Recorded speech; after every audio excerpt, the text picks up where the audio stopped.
doyen toogaan ngeen bu baax. waaw toog nan bu baax. macha allah loolu am na solo. taaxirlu di taaxirlu voilà c'est ça. di wax ne jamono ji nag ñu ngi nekk ci samedi 28 août 2021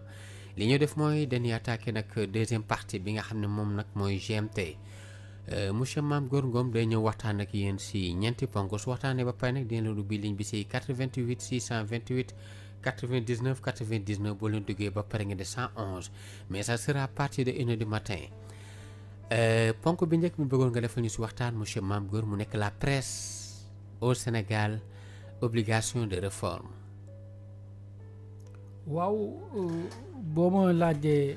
ma wax ci lool dama ci sawar. parce que presse comme ci laa yëngatu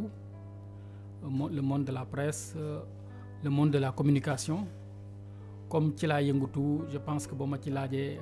war naa ci mën a wax. yàlla def na aussi am na lu ma ci xam parce que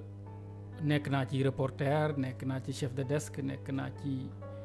rédacteur en chef à plusieurs reprises ci journaux yu bëri. nekk naa ci directeur publication. donc am na yu bëri yoo xam ne nii xam naa ko ci aussi bien télé parce que man sama formation au CESTI c'est sama spécialité mooy télévision donc am na lu bëri la xam naa ko ci am na lu ma ci jot a vivre je pense que am na aussi lu may toog même loo xam ne ni même boo nekkul ci milieu bi boo toogee observer di nga xam presse bi ni muy doxee li ci jaadu peut-être li nga foog ne jaaduwu ci liñ ci war a jubal ak liñ ci war a jubbanti je pense que loolu yëpp am na ci donc presse bi li may wax ni wax na bu ne obligation de réforme c'est vrai presse sénégalaise damay faral di wax na le Sénégal a une bonne presse parce que mënoo toog di lim journaliste compétent yi Sénégal loolu mënoo ko boo commencé ne journaliste bii moo compétent mënoo ko lim parce que dañoo bari journaliste yi nga xam dañoo am compétence am talent am ay li ñu war a am yëpp ñu am ko je pense que loolu kenn mënu koo lim mais nag la presse le Sénégal a une bonne presse mais la presse sénégalaise n'a pas bonne presse n'a pas bonne presse li ñu ko mën a wax ci olof mooy way wi rafetul surtout jamono yi boo waxee journaliste dañ koy féetale foo xam ne ni peut-être bokku ci te fekk pourtant am na ci journaliste yi bari na ci ñu ci ëpp sax ñoo ci ëpp ñoo xam ne nii ñoo ngi def seen liggéey mais problème bi situation bi toll na foo xam ne nii lu bon li moo gën a fës lu baax li te je pense que comme àdduna tamit lu bon muy souvent lu bon mooy gën a fës lu baax lool peut-être ci àdduna moo xaw a tëdde noonu mais nag pour ñu génn ci il faut des réformes. te réformes yi aussi ñi ko mën a def mooy acteur médiatique yi mooy ñun ñii ñëpp di liggéey ci presse bi. parce que boo nee presse boo nee média du journaliste rek ñooy média ñëpp la média ñëpp ci leen bokk. techniciens yeeg ñëpp luy doxal média rek ci média yi la bokk peut-être soo waxee presse ngay wax journaliste ak yooyu ñoo nekk ci ay journaliste ak yooyu presse écrite bu njëkk dañ doon wax naa mooy la grande presse. am rajo am journaliste rajo am journaliste presse écrite am journaliste télévision mais léegi am na sax journaliste presse en ligne léegi sax am na ñoo xam ne nii bon ils sont sur Facebook et quelque chose comme ça ñooñu aussi média la parce que les réseaux sociaux am na ñoo xam ne ni sax ce sont des médias sociaux lañ leen di wooyee mais média bokkul ak presse loo xam ne nii da ngay ñëw di traiter information ak yooyu je pense que c'est différent donc bu ma defee cadrage boobu damay wax ne pour ñu génn ci il faut ñun ñëpp ñu daje journaliste ci leen bokk état bi da ci am responsabilité parce que état mooy organiser. état moom entreprise mooy xam entreprise de presse ndax mat na nekk entreprise de presse wala ndax matul wax ndax dina fay impôt ndax fayul impôt ndax respecté na normes yi ndax fi mu nekk war na fa nekk wala ka ko jiite war na koo jiite je pense que loolu état bi moo ci responsable. léegi nag acteurs médiatiques yi mooy ñun ñii ak ñeneen ñooñu aussi dañ ci am part de responsabilité même public bi nga xam ne sénégalais yi ñuy déglu ak ñeneen ñi nga xam ne dañ ñuy seetaan wala ñu ñuy lire ñooñu aussi dañ ci am responsabilité am nañ ci seen mot à dire. je pense que loolu moo tax pour mu dem il faut ñu toog ñun ñëpp waxtaan ak yëpp. te bu ñuy waxtaanee yëpp aussi du média dans son ensemble. parce que bu ñuy wax média aussi dafa am média public am média privé. média privé yi problème yi bëri na ci trop parce que lu ci bëri am na ñoo xam ne dañuy tëb rek dugg am na ñoo xam ne ni li ñuy def sax xamuñu ci dara parce que souvent jànguñu ko ba pare jéemuñu ci dara pour xam ci dara xam nga tamit mënoo loo jàngul mënoo ko tari njàng mi nag mën na bañ a nekk am njàngam da ngay dem école ak yooyu mais nga am niveau bi ba pare nangoo toog jàng parce que nit koo xam ne ni je pense que am na yenn niveau yi man war naa mën a nekk journaliste bu nangoo toog jàng xam ne nii leen koy defee lii nii leen koy defee compte rendu nii leen koy defee reportage nii leen koy defee compte rendu mënoo ko def ba pare di ci dugal loo xam ne nii ay éléments commentaire la mënoo di nettali ba pare di ci wax sa xalaat ak yeneen ak yeneen ak yeneen ak yeneen ak yeneen yoo xam ne nii buñ la ko jàngalul école tamit boo ñëwee ci rédaction nga toog bëgg a jàng ñu jàngal la ko je pense loolu ñooñu la ñuy wax naa ils sont formés sur le tard wala sur le tas je pense que loolu am na ci loolu la ñu njëkk a xool mais buñ passé presse privée bi presse publique bi aussi mënoo ne rupture nga bëgg mënoo ne une gouvernance sobre et vertueuse nga bëgg ba pare yow la fa doon am ca jamonoy Abdou Diouf média public yi gis nga télévision sénégalaise la fay am mu fay am ba léegi opposition fooru fa ñeneen ak ñeneen pouvoir bi ñoom la ñuy wane des fois sax Sénégal day toj lu nekk am fi ñu nga toog taal télévision mel ni dara xewul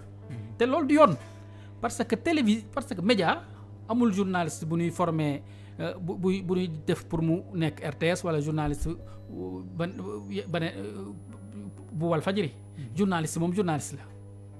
c'est un métier universel foo dem ci jamono rédaction boo dem war nga fa mën a liggéey boo nekkee journaliste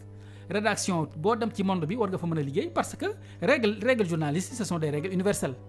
mais nag yow mënoo tax tey événement bu ngand am ci dëkk bi ay événement ay manifestation yooyu yow nga ne man duma ci wax duma ko traité bu pouvoir amee nga traité ko bu dee même presse privée tamit amoo droit pouvoir xewle dara loo xam ne ni information la nga ne du ma ko traité mais li ñu ci gën a gis mooy média public surtout la télévision nationale parce que rajo bi sax tànn na rajo RT sax tànn mais télévision nationale parce que moom moo gën a c'est un média plus puissant ñoom ci seen jëmi bopp ni ñu koy doxale buñ ko bàyyiwul ñu ngi mel ni ñoo ngi ci jamono Senghor ba léegi mais loolu nag pour nga réussir ko il faut ñu xool ni ñuy nommer directeurs yi parce que mënoo jël ab directeur boo xam ne nii militant la koo xam ne nii ci parti bi la bokk nga def ko ne ko yow yaay jiite wala même bu fekkoon de boo ko nee yow yaay jiite te mu respecté ñeneen ñi jox jël outil de travail bi jox ko journaliste yi parce que journaliste yi ñoom ñooy doxal nga jël leen ko ñu def ko de manière professionnelle je pense ça ne pose pas problème waaye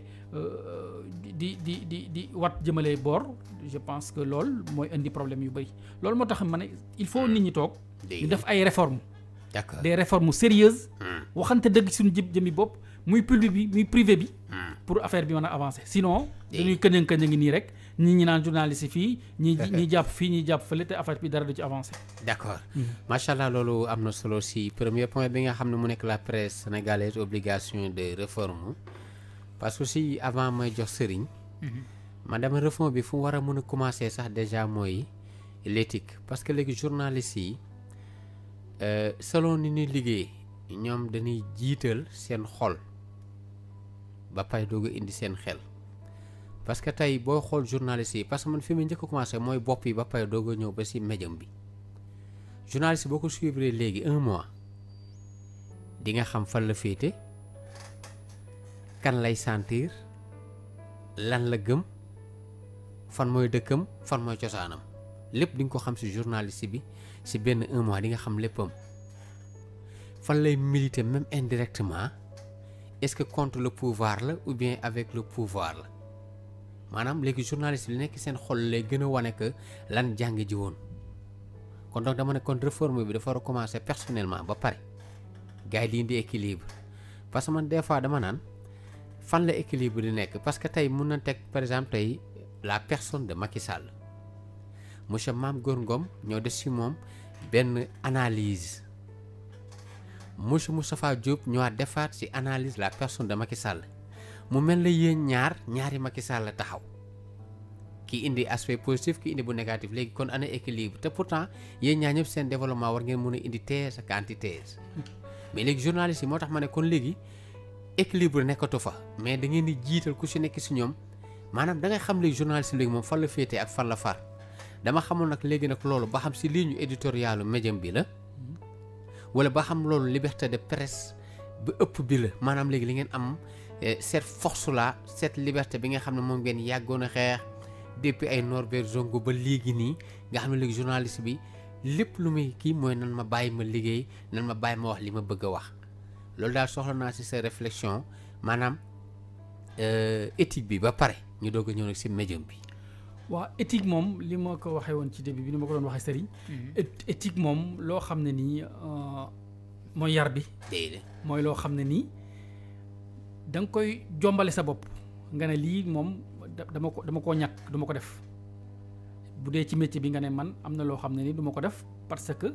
dëppoowut ak sama ni ma war a liggéeyee parce que affaire bi tamit des fois mu yomb des fois peut-être mën nga gis ay loo xam ne nii ay facilité la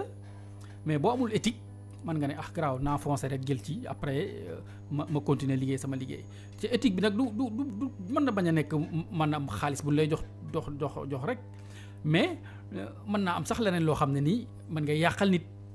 wala ngay jéem a defaral nit indirectement defar boo xam ne nii dëppoowul ak sa liggéey parce que sa liggéey aussi du fi nekk di yàqalante wala yàqal nit wala ngay defaral nit yow da ngay def loo xam ne nii juboo na ak sa liggéey je pense que loolu moom mooy éthique loolu moo tax éthique dafa naqaree jàngal nit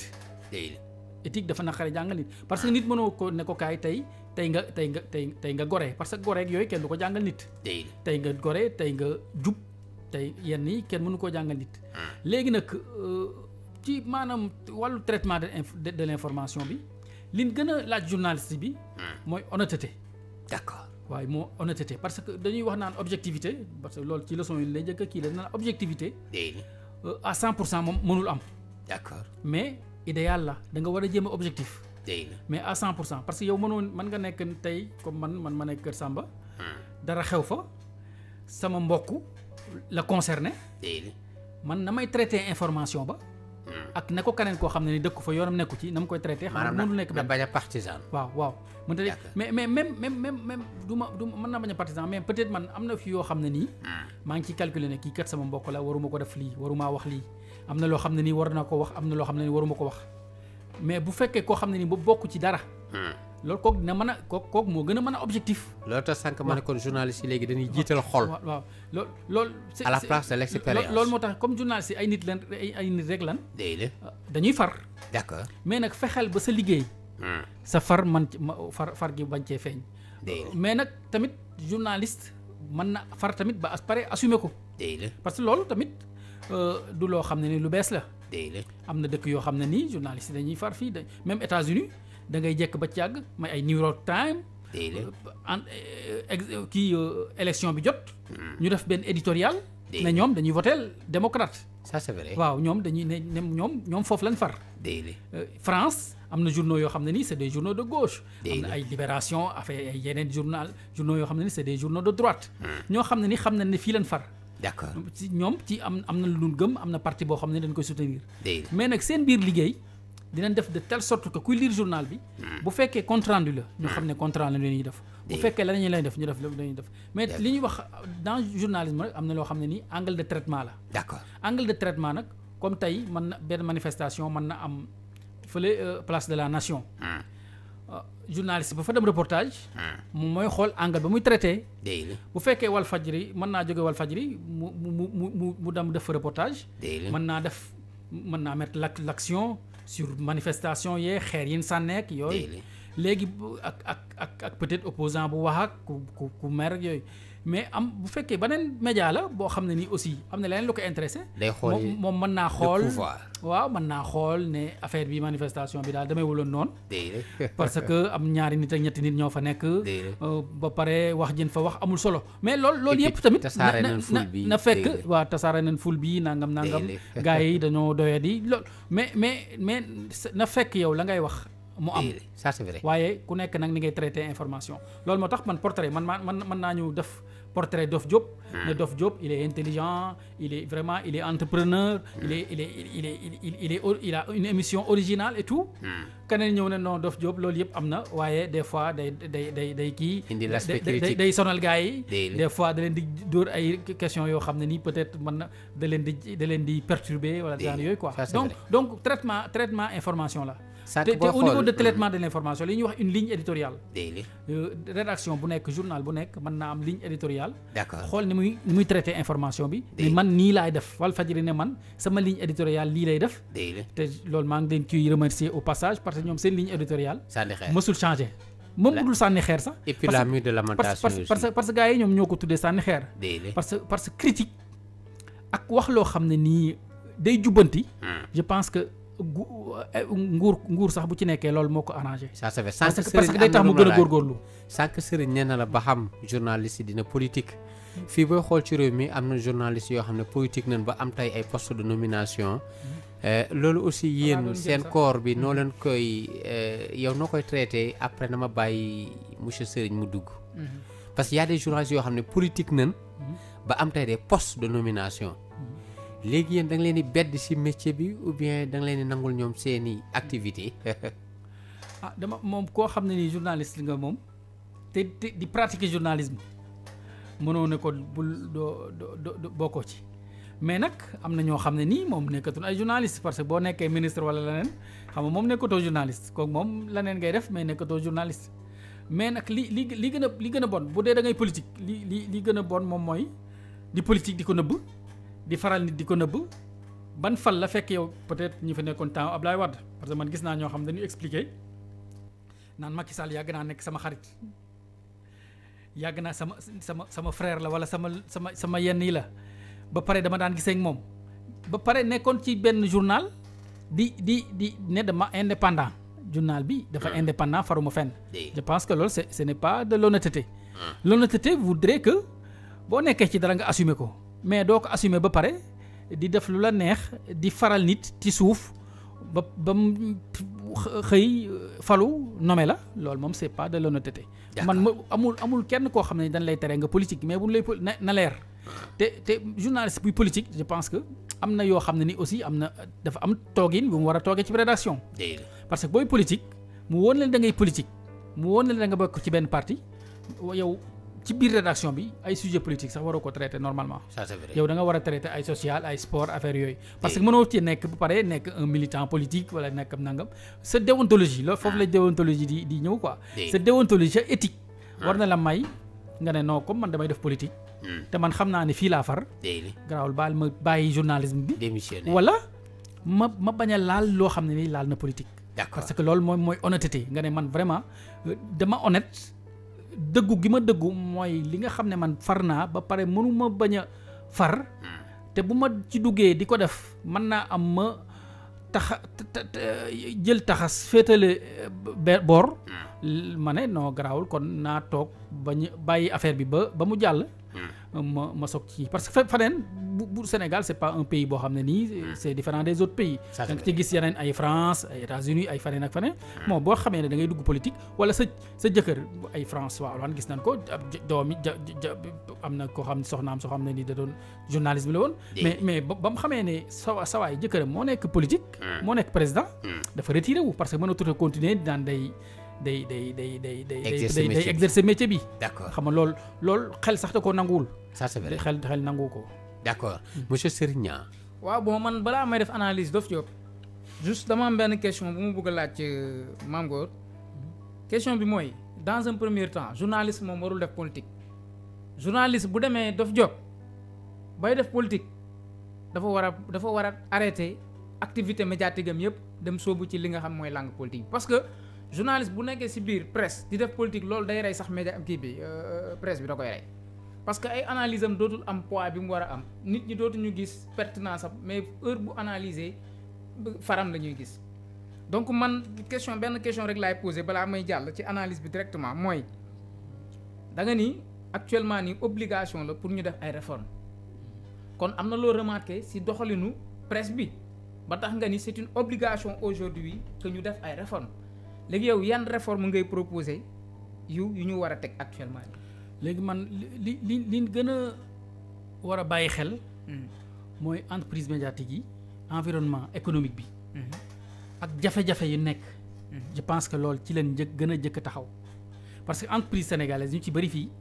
on a combien de journaux ñi ay une vingtaine de journaux yi ci bëri ay 2000 la ñuy tiré ay 3000 lu kenn xamul ba pare yow wóor na leen ne yow journaux yi li ñuy tiré du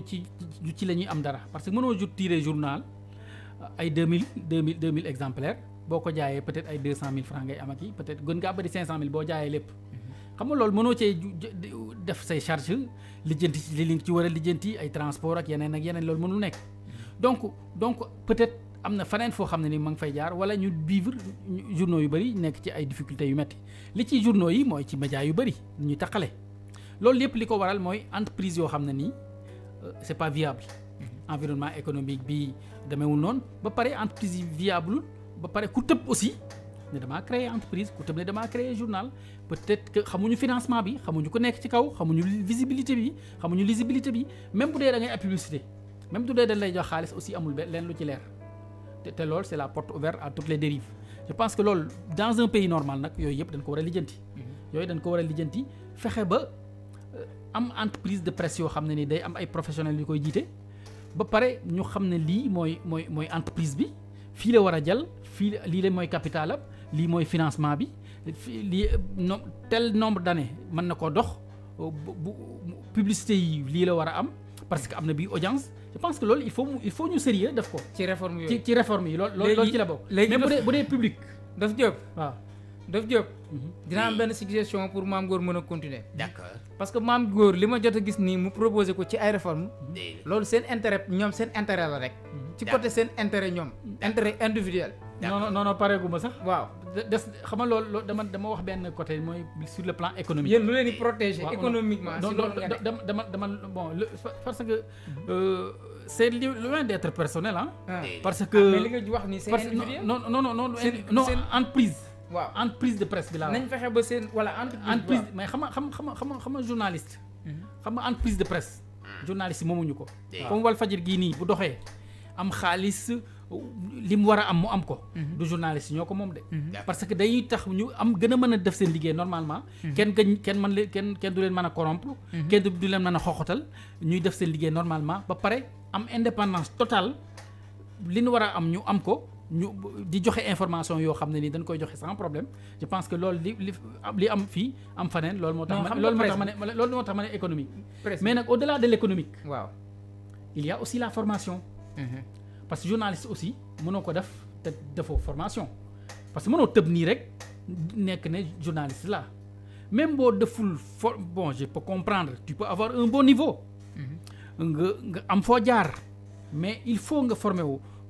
wu école wala nga subir benn formation sur le tard. bu dëgg mais ñi koy def actuellement ñooñu ñëpp am nañ formation bi. mais ba tey crédibilité bi dafa des. waaw loolu man looloo ma jaaxal dama ne maa ngi ñëw. dama ne loolu yëpp bu amee. temps yi ñu ngi commencé di wax kii mooy journaliste ak kii dul journaliste ak nangam parce que il faut une carte de presse ñu xam ne kii war na mën a exercer ak kii warul mën a exercer. ba pare entreprise de presse yi tamit jàpp ci. parce que lu bu gaa yi waxee ay carte de presse nationale ak te entreprise yi amuñu ay moyens jël ay professionnels tamit affaire bi ni muy demee lay demee rek. loolu moo tax il faut gaa yi am moyen ba pare état bi am. un œil sur les entreprises de presse. war ci mën a ñëw di vérifier parce que état moom moo njaboote lépp. entreprise yëpp moo leen njaboote. y compris les entreprises de presse. donc état war na mën a am un œil sur les entreprises de presse aussi bien privé que public. bu ko defee bu ñëwee mën a toog xam li ci jaadu ak li ci jaaduwul parce que ñëwuñu jox li ay faveur parce que man li ma tuddee faveur mooy li nga xam ne aide à la presse bi ñuy joxeek genre yooyu ñëw di distribuer ak yooyu je pense loolu laa tuddee faveur mais loo xam ne ci entreprise la jëm entreprise buy fay impôt fay yëpp boo ko subventionné loolu man gisuma ci problème. waaw mais li problème mooy jël xaalis di ko joxee wala nga bàyyi gars yi ku nekk di débrouiller sa bopp. publicité bi amul benn ordre parce que publicité dafa war a am ordre normalement télévision nationale. peut-être moom mën na bañ a am publicité parce que comme day am ay subvention état bi moo ko yor ak yenn publicité boobu mën nañ ko distribuer privé yi. léegi et puis privé yi aussi ñu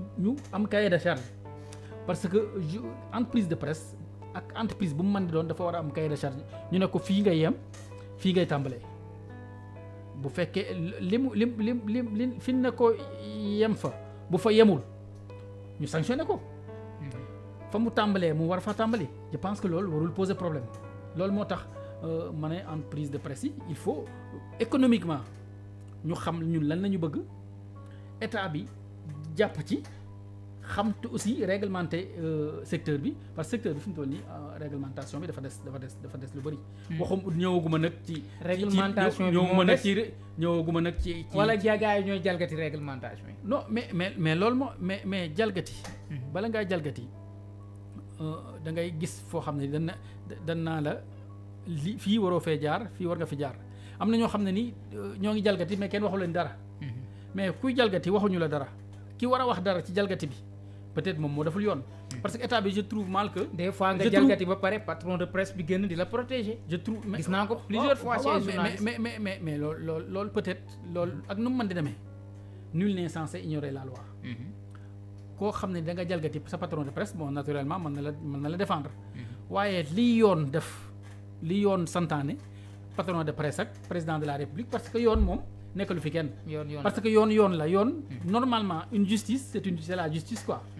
bu dee justice bu jaar normal yoon moo ëpp yoon président de la république ëppul doole yoon normalement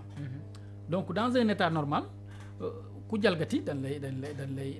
lay teg sa place mais lii problème nag mooy 2 poids 2 mesures yow mënoo bàyyi ay RTS ay certains médias publics ay yeneen def lu leen neex ba pare nga ne da ngay sanctionner ay médias privés. xam nga loolu mënu nekk RTS lan la def si lu ko neex. mais joxe naan exemple léegi télévision nationale. télévision nationale yow ni nga ko yore yow nii yow kontaan nga ci. non RTS moom du télévision nationale kooku télé privé la. waaw loolu genre Walfadjri yi ngay gis ñoom ñooy télévision nationale parce que ñoom ñoo nekk si jafe-jafe askan bi ñoom ñoo xam ne askan bi. waaw loolu nag laa lay wax. yow loolu nag. yooyu moom télé privé la. mais loolu RTS télé privé la. waaw loolu mais loolu nag loolu yow xam nga loolu jaaduwul. non waaw parce que mënoo nekk média public France 2 média public la. mais doo fa gis Macron lu bari sax. wala doo seetlu sax doo yëgle sax ne fii média public ak privé yi doo ko xàmmee quoi. loolu doo ko xàmmee mais fii dañuy ñëw jël loo xam ne nii ñëpp ko bokk nga féetale ko benn camp ay manifestation day am ñi manifester fii ñi manifester fële ñu préféré ñu wane nii wala bàyyi ñële télé kii day am événement bu mag day am wala lu inondation mbënd mi nga taal télé doo gis dara nga taal sur télé nationale doo ko gis te loolu askan wi moo ko moom télé ñun ñoo leen di fay yow mii RTS dañ ci am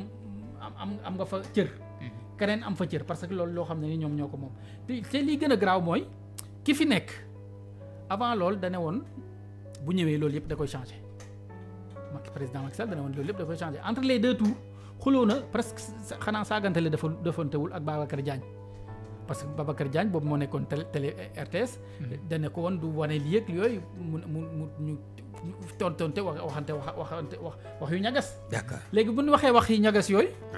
moom mu dem ba gagné jëlaat sa waay Babacar Diagne def ko ambassade ay fële Gambie jëlee ko def ko États-Unis ñëwaat mi ngi nii dénk ko Sénégal mu tëj fi Walfadjri tëj fi Sen TV. waaw léegi ñu ne loolu normal na ñoon bu ñu bëggee dañuy xam lu ñu bëgg. bu fekkee ñun xamuñu luñ bëgg nag. ñu wax ko te dee nag. wax dëgg yàlla en tout cas daal Dof Diop. oui pour ma jox la. oui xam naa foofu analyse bi du mën a sore lool. parce que yu ci bëri dama ko def sous forme de question. d'accord voilà donc daal xam naa ni éthique bi nga wax sànq ak déontologie bi. manqué na ci journaliste yu bare. et je vois que ni ñaar yi rek ñoom ñoo ko gën a waral benn bi mooy wutum buzz bu metti ak def ko dóorukaay boo xam ne da ngay wut ay benn ouverture ci biir gouvernement bi comme ni nga ko waxee léegi Dof Diop. bari na fi ay journalistes yu ñu taxawoon fii di wax. nekkal fi askan wi waaye bu ñu leen woowee palais tey ñu ngi nekk ay conseillers techniques ci yenn ministères yi. waaw mais loolu tamit seen choix la. voilà xam nga loolu. bokkul bon naxoon na nit ñi nag quand même. voilà xam nga loolu bokkul ci éthique ak déontologie. xam naa tey wala tey man ma ou bien sa analyse ma yokkale si tuuti ma ne. c'est que dafa am benn baat boo xam ne man tey su ma amoon si ndogal. baat bi lay deñ maanaam baatu aide. aide boobu ci refond dafa war a dindi parce que aide mooy ki nga xam ne dafa néew la ñu koy dimbali. mais la presse a besoin de fonds. maanaam ay subventions ngeen war a am ay fonds yoo xam ne day am doole par exemple chaque année lu mat ay 40 milliards ñu leen ko jox parce que moo tax yéen da ngeen nekk au service de la nation la presse léegi nag bu dee fonds yooyu dégagé nañ ko alal ju bari jooju dina tax ba nga xamante ne médias yi dootul nekkati en quête de profit parce que tey bu dee chaque jour yaa ngi soxla xaalis gore sa gafaka di ko sa gafaka di ko fay say liggéeykat da ngay dem ba dootoo respecter éthique ak déontologie tey boo xool média mu Sénégal yëpp donte auparavant Sénégal jóg na dootuñ defati lii dootuñ defati lee parce que lii day yàq suñuy valeur lii day yàqalee mais mënuñu da passer de profil par exemple tey boo xool presse yi ñu ngi leen doon tere lu mel ni publicité ay xeesal xam nga tey xeesal li muy def si suñ santé tey ñaata presse ñooy defay publicité mensongère parce que aussi loolu moo leen di may rentabilité tey ñaata presse aussi ñoo fi nekk di teg image yoo xamante baaxul ci ndaw ni des téléfilms yoo xamante lépp sexe lay wax parce que lan la parce que nekk en quête de profit léegi recherche xaalis boobu nag dafay néewal doole yéen la ngeen jàng ji woon parce que su boobaa presse bi xaalis lay gis man tey mun naa ñëw fi di gérer l'aspect entertainment de Walfadjri par exemple mun naa fi gérer l'événementiel ay wàllum culture xaalis di animer su boobaa Walfadjri leen rek la mujjee obligé su gisee partenaire yaa ma wut si damay dem ba ëpp fi doole sax les journalistes ba ëllëg sax ñu tabb ma fi njiit nga xam su boobaa damay nekk au-dessus dañi nga xamante ne ñoo génn si école yi mag yi ñooy borom lijaasa yi boo xool fi médium yu bari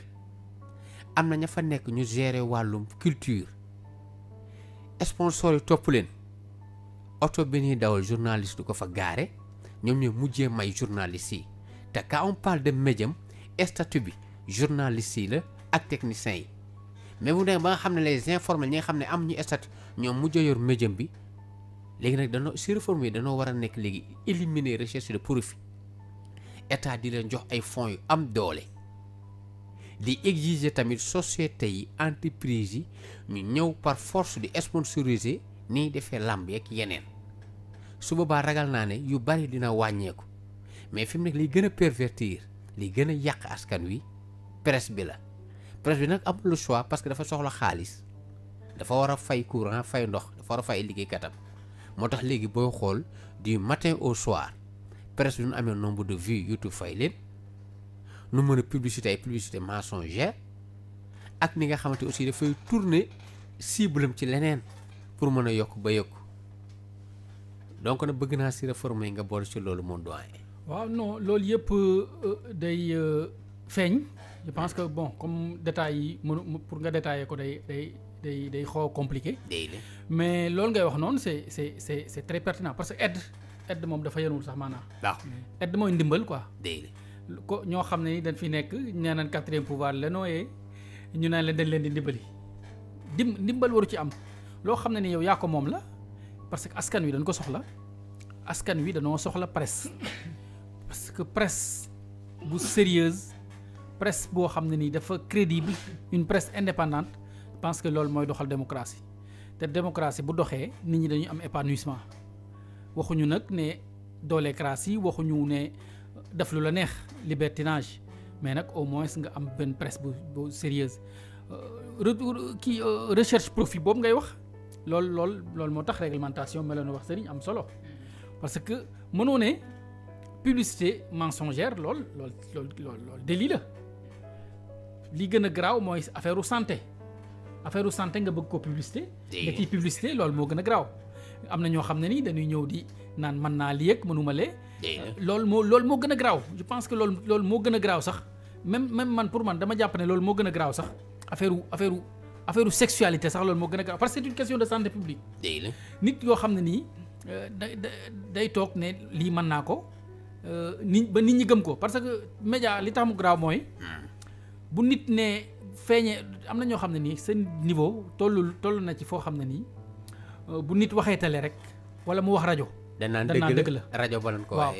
déjà sax ñoom ñu ci bëri sax ñi nga xam ne ay charlatan lan wala ay kii dañuy fexe ba feeñ télé rek bis buñ feeñee télé ba am fa benn vidéo wala benn audio bu demee seen kër yi fa ñuy faje fal moom la ñuy teg parce que li ñuy wax télé c'est une boîte magique ça c'est vrai c'est magique quoi buñ la gisee télé dañuy foog ne yow mën nga lépp ba pare comme wax nañ ko Walfadjri wax nañ ko faneen ak faneen donc dëgg la c'est vrai loolu nag li koy dindi recherche profit ci la bokk mais responsabilité aussi journaliste yi ci leen bokk. parce que affaire bi aussi lu metti boo exposé Sénégalais yi boo exposé askan wi. je pense que loolu aussi problème la parce que nit aussi mën nga ko ñëw invité. nekk muy yow xamul dara ci santé. jàng ko ña ko war a jàng war cee waxuñu ci yow nga ñëw ne da nga ciy wax ba wax ci loo xam ne ni mën naa lor nit. loolu responsabilité mais nag lépp lu may wax yépp nag mooy un état organisé état bu organisé muy média muy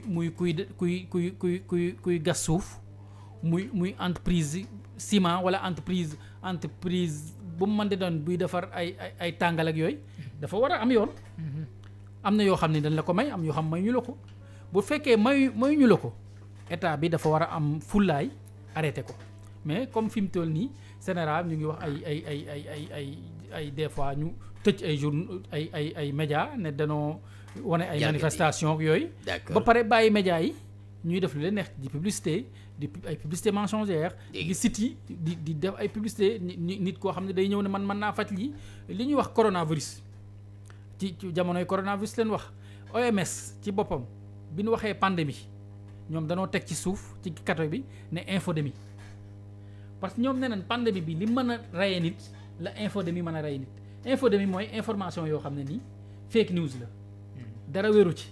ñii mu njëkk bi coronavirus bi mu njëkkee am dañ ne noir yi duñ coronavirus loolu lañ njëkk a wax nit ku ñuul coronavirus du ko jàpp bu ko defee gars yi booba mi ngi woon Europe ak Chine ak yooyu gars yi bew jàpp confiance naa coronavirus affaire kii la quoi loolu affaire tubaab la ba pare ñooñ ñiy joxe information yooyu ñoo xam ne ni dañ koy joxe avec conviction di ko jàllale ci réseaux sociaux yi am ay journaux yoo xam ne crédible di ko reprendre. loolu la OMS tuddee loolu du professionnalisme. loolu la OMS tuddee. infodémie. dafa am pandémie am infodémie. infodémie nag moom tamit maladie la boo xam ne nii mi ngi rey lu bëree. d'accord parce que gars yi ay fake news la ñuy joxe. di joxe ay infox comme ni ko tubaab yi waxee. loo xam ne nii day indil musiba nit surtout information yoo xam ne nii. dafa jëm ci mbiru santé. ça c'est vrai parce que santé lu ci jëm ñu naan la lii wala ñu ne la boo lekkee lii da nga koy faj boo naanee bisaab wala boo nangam te fekk ñoom ñi la koy wax. xamuñu ci dara. wala dosage bi xamuñu ko. je pense que loolu est-ce que manque de culture aussi du si feeñ ci li nga wax manque de culture générale parce que bari na journalistes yoo xam ne du ñu def ay recherche. waaw non loolu am na ci mais bàyyi na si loolu am na ci mais ci traitement information dafa am ay règles. parce que yow mënuñu lee ne comme ñoo ngi wax ci affaire maladie coronavirus mënuñu lee da ngay traité Covid 19. bàyyi fi médecin yi dem di interroger ay charlatan. ça c'est vrai. boo demee université wala nga dem hôpital di nga fa gis ñoo xam ne nii war nañ la mën a wax ci coronavirus. mais nga ne leen fi ñukku dem gis koo xam ne nii enseignant la koo xam ne ni xamul dara ci santé. dëggal fit ne day wax ci santé man keroog man gis naa ba yoo xam ne ancien ministre la mu naan non vaccin yi nii ak vaccin yi nii mais yow bu la ci laajee boo xamul parce que yow du sa métier. maandul xamoo ci dara. da nga ci war a maandu parce que yaa ngi dugal nit ñi. mais nag problème bi mooy ka lay laaj tamit kenn demul mu des. parce que journaliste dañuy wax naa les sources doivent être crédibles. bis booy dem di def dara di def reportage ci dara da ngay dem ci ña koo xam. man boo demee ci bu ma ñëwee fii di wax ay micro yooyu damay dem ci DJ yu wala ma ñëw ci Dof Diop wala ma ñëw Serigne léegi lii fu may war a toog. mu ne la toogal fii. d'accord jàkkaarloog fii nga xam ne kii xam na li muy def. ça c'est vrai mais koo xam ne ni xamul dara mësul dugg studio rajo mësul dugg studio télé amu ci xam-xam. nga ñëw ne ko yow nan ngay toogeek nan ngay taxaweek nan ngay waxee nit ñi. je pense que loolu moo tax journaliste bi koy def. moom bu demul dem ci source yu leer def ko. def na faute bu rëy. moo tax chaque jour nga dégg ñu ni porte plainte nañ benn journaliste. wala maison de presse bi. waaw loolu parce que des fois information yi ñuy jot yu ci bëri mooy li nga wax. si médias sociaux yi la ñuy dem gis ko. ñëw reprendre ko. te loolu baaxul loolu day rey média. mais loolu ci boppam moo garaaw. d'accord parce que man loolu moo garaaw man am na benn journaliste boo xam ne defoon na ko. ñu laaj ko ne ko say source mu ne bon benn post Facebook rek laa gis. jël ko wax ko muy information. ça c'est vrai mais loolu c'est trop facile. mais loolu mooy journaliste bi kon yomb na quoi. loo xam ne nii yow da ngay def gis information ñu ne la lii am na rek yàkkamti nga ñu ne la kii am na parce que rumeur li ñuy wax naa rumeur c'est le plus vieux média au monde. am na rumeur yoo xam ne nii dara du ci am de. mën na am rumeur bi tey suba rumeur bi jeex. donc rumeur bu amee yow dégg nga information parce que information fépp nga ko mën a déggee ah. dégg fépp nga mën a jëlee information. ça c'est vrai. fépp nga mën a jëlee information. mais bala nga koo jàllale il faut nga traité ko. traitement bi mooy nga def triangulation. laaj kii ndax dëgg la. laaj fële ndax dëgg la laaj kenn nit sax des fois wóorul. merci beaucoup laaj nit sax des fois wóorul. am nañ ci ay anecdote yu bëri yoo xam ne nii. peut-être war nañu ko mën a nettali ci ay information. ay laaj nit. am na ñoo xam dañuy xamuñu dara ci information da nga leen laaj sax ñu leen dëgg la. xam naa incha allah dina ko dugal si questions diverses yi comme ça ñu attaqué deuxième point. mu nekk la gestion de la cité le nécessaire changement de paradigme apprendre du passé. mon doyen. waaw loolu de moom li waral sax li gën a waral man moom fan yi ma génn benn livre billet de salon. je pense que problématique yooyu yëpp dañ ko ciy trouver. dañ ko ciy trouver parce que billet de salon mooy livre boo xam ne nii ça parle de l'affaire Ousmane Sonko Adji Sarr ci salon de massage beeg yooyu billet bi ci genre chronique la mais problématique yi ñu ci développé. mooy problématique yu bari parce que dañ ci développé ay justice. dañ ci développer santé bi dañ ci développer citoyenneté bi ak comportement sénégalais yi donc pour nga gérer cité bi la gestion de la cité mooy nan ngay def ba doxal réew mi nan ngay def ba développer réew mi nan nga def ba gérer réew mi pour nga def ko je pense que il faut affaire yu bëri nga changer ko. li may wax il faut apprendre du passé maanaam ñun suñu problème mooy on n'apprend pas du passé. li xewoon on oublie le passé. li xewoon duñ ci jàng dara. ñun dañ fay am 62 ba passé diggante Senghor ak Mamadou Dia ak yooyu yëpp am nañ fi 68 crise bu metti boo xam ne nii booba dëkk bi yëpp riir. laal secteur yi aussi waaw laal secteur yi. crise bu metti quoi boo xam ne université la tàmbalee ak laal crise te bopp te loolu yëpp 68. dafa fekk Senghor gagné 100%. lan demee ba. crise bi am ñu am 68 am nañ fi 88 am nañ fi 93 ak juge Babacar Seye bin rey am nañ fi 2000 bon alternance ak yooyu am nañ fi 2011 ba fan yi lañ fi am 2021 te loolu yëpp li ko waral presque même chose la nit ñi ñëw sonn fatigué parce que 81 bi Abdoulaye Wade bi Abdou Diouf di ñëw. bi Abdou Diouf ne cëpp di ñëw di remplacer Senghor. Kéba Mbaye da ne ko woon les Sénégalais sont fatigués. loolu la ko waxoon. Youssoupha Ndiaye même chose la wax Abdoulaye Wade. bi Abdoulaye Wade ñëw 2000 Youssoupha Ndiaye même chose la ko wax da ne ko aussi les Sénégalais sont fatigués donc fatigue boobu moo continuer. président Macky Sall bi mu ñëwee loolu lañ ko wax. bi muy remplacer Macky Sall bi muy remplacer Abdoulaye Wade. loolu lañ ko wax dañ na ko les Sénégalais sont fatigués. bi mu ñëwee ba faluwaat en 2019 président conseil constitutionnel bi tamit. dafa continuer ne ko les Sénégalais sont fatigués. fi mu toll nii nag far nan moom dem na 2019 ak léegi 2021. ñu ne ko Fouta tampi ñi ne Sénégal tampi mooy Sénégalais sont fatigués ba léegi. donc fatigue boobu ñu topp depuis 62 nous sommes fatigués. te changé wul dara loolu mooy on n'apprend pas du passé ba pare même chose yi ñooy am y a la violence certes am na ay alternance mais alternance yi lu ñu jariñ am nañ alternance en 2000 am na alternance en 2012 mais alternance yooyu lan la ñu jariñ parce que ñeneen ñi aussi ñu ngi am alternance Niger am na alternance Cap-Vert am na alternance Ghana ñoom alternance du dara ci ñoom mais ñun dañoo war a dépasser fu ñu nekk ne alternance rek la ñu am. C'est un pays démocratique coup d'état mosu fee am mosuñu am problème Sénégal c'est une fable démocratique te fekk yow alternance yooyu amul dara jeexital ci askan wi parce que bu amul jeexital ci askan wi lii xewoon nii en février mars 2021 loolu du am parce que li xewoon moo gën a garaaw ci histoire politique sénégalaise de manifestation yu tar nii 68 amu ko woon gars yi fekk 68 ak ñi li liir ci livre yi 68 mais loolu woon nii 68 kenn toju fi woon yenn toj yi 68 kenn yàqu fi yenn yàq yi 68 mort yi nii ñi fi amoon nii amu fi woon 68 ampleur bi manifestation yi amoon en février mars 2021 amul woon 68 te crise 68 repère la woon ci crise yi 88 gaw ma ne manifestation yi am na fi mënul nekk parce que peut-être Dakar amoon na manifestation mais ni fii manifestation nga xam ne yeneen dëkk yi ay fépp ci Sénégal ñuy manifester je pense que loolu mi ngi doon soog di am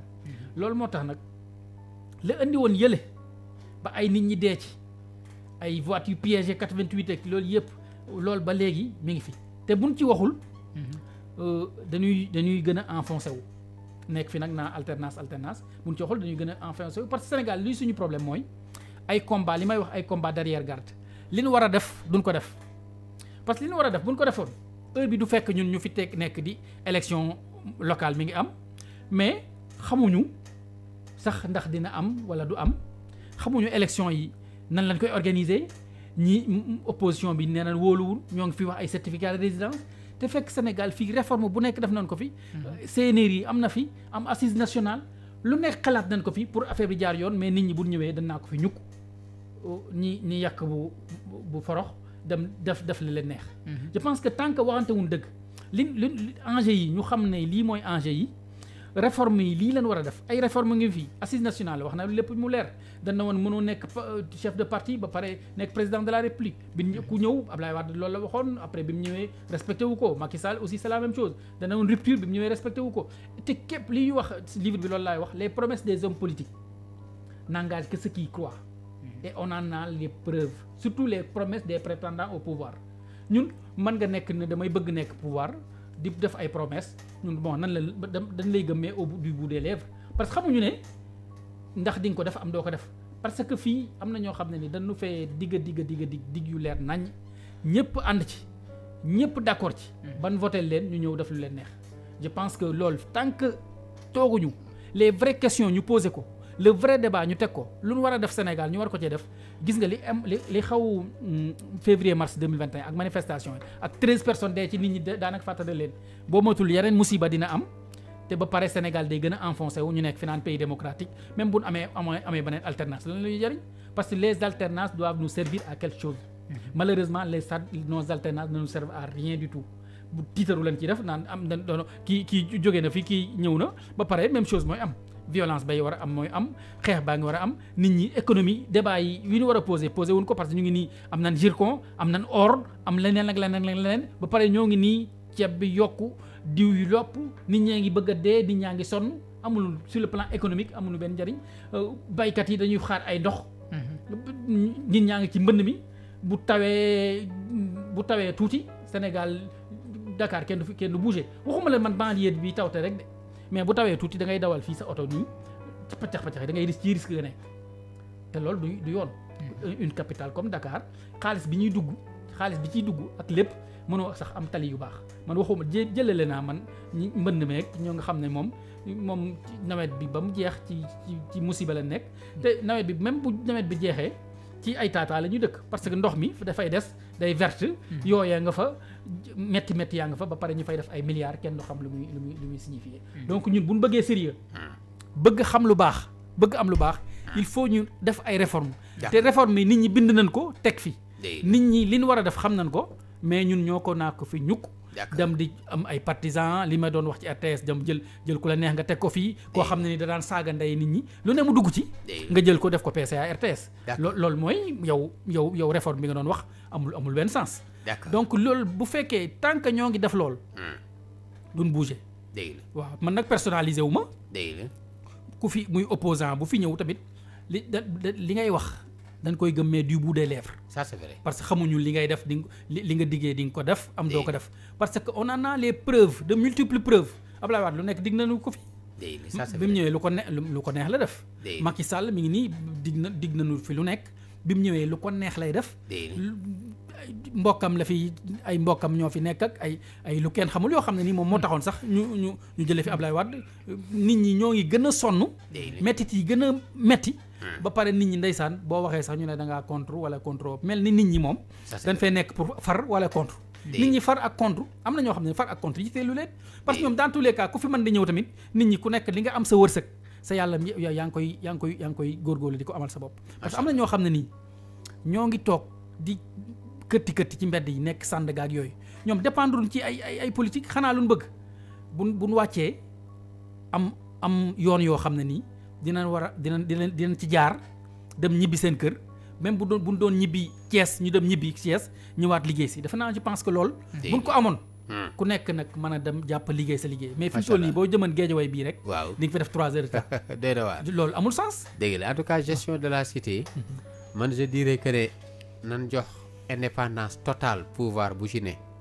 am indépendance totale sans se dépendre si ku mu mënti doon doo dépendre si kenn mais da nga am sa indépendance totale maanaam pouvoir yi nekk ci réew mi yëpp mooy gestion bi gën a wóor bu boobu jàlle aussi institution yi fi nekk ñu gën leen a renforcer ñoom ñu xam seen bopp loolu aussi gestion de la cité war nañ ko si am parce que tey bu ñu amee indépendance totale ci pouvoir yi rek ak institution yi ñu renforcer leen ñoom aussi ñu xam seen bopp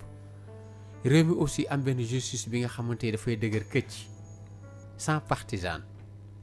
justice boo xam ne kenn du ko conditionné di ko defee comme tur bi ni mu wuyoo di rëkk ndigg ku ne ki nga xamante ni aussi def na lu dul yoon réew mi aussi wàññi nguur yu bari parce que réew mi dafa bëri ay nguur bëri ay autorité ku ci nekk sa autorité bopp foog ñu dem tamit ci pays boo xamante ni li naan égalité dafa war a am na benn institution bu forte mais tant que loolu amu fi daal moo doyen ragal naa ne cité bi pour gérer ko dina difficile parce que tey y a que d'hommes forts ici mais au pluriel nag laa ko defee quoi d'hommes forts au pluriel mais malheureusement ñi ci des ñëpp dañuy soumettre ñi am ñooy gën a am ñi ñàkk di gën a ñàkk y a que de favoritisme y a que aussi de yax bu rëy mais y a pas la cité fii mais fii li fi nekk mooy jungle la soit da ngay soumettre ou bien on te bouffe monsieur Serigne. Vas-y. waaw xam nga moom dafa soulever vraiment des choses très importantes parce que dans un premier temps à l'entame de ces propos gis naa ni énuméré nañu dañu war a changer paradigme bi Mamor. waaw dëgg la c'est-à-dire façon de faire bi le modus operandi loolu la ñu war a changer et je pense que Dof Diop wax nga ci lu am solo man je pense que changement bi fi ñu ko war a njëkk a orienté ci institutions yi la war a doon c'est-à-dire ñu am des institutions fortes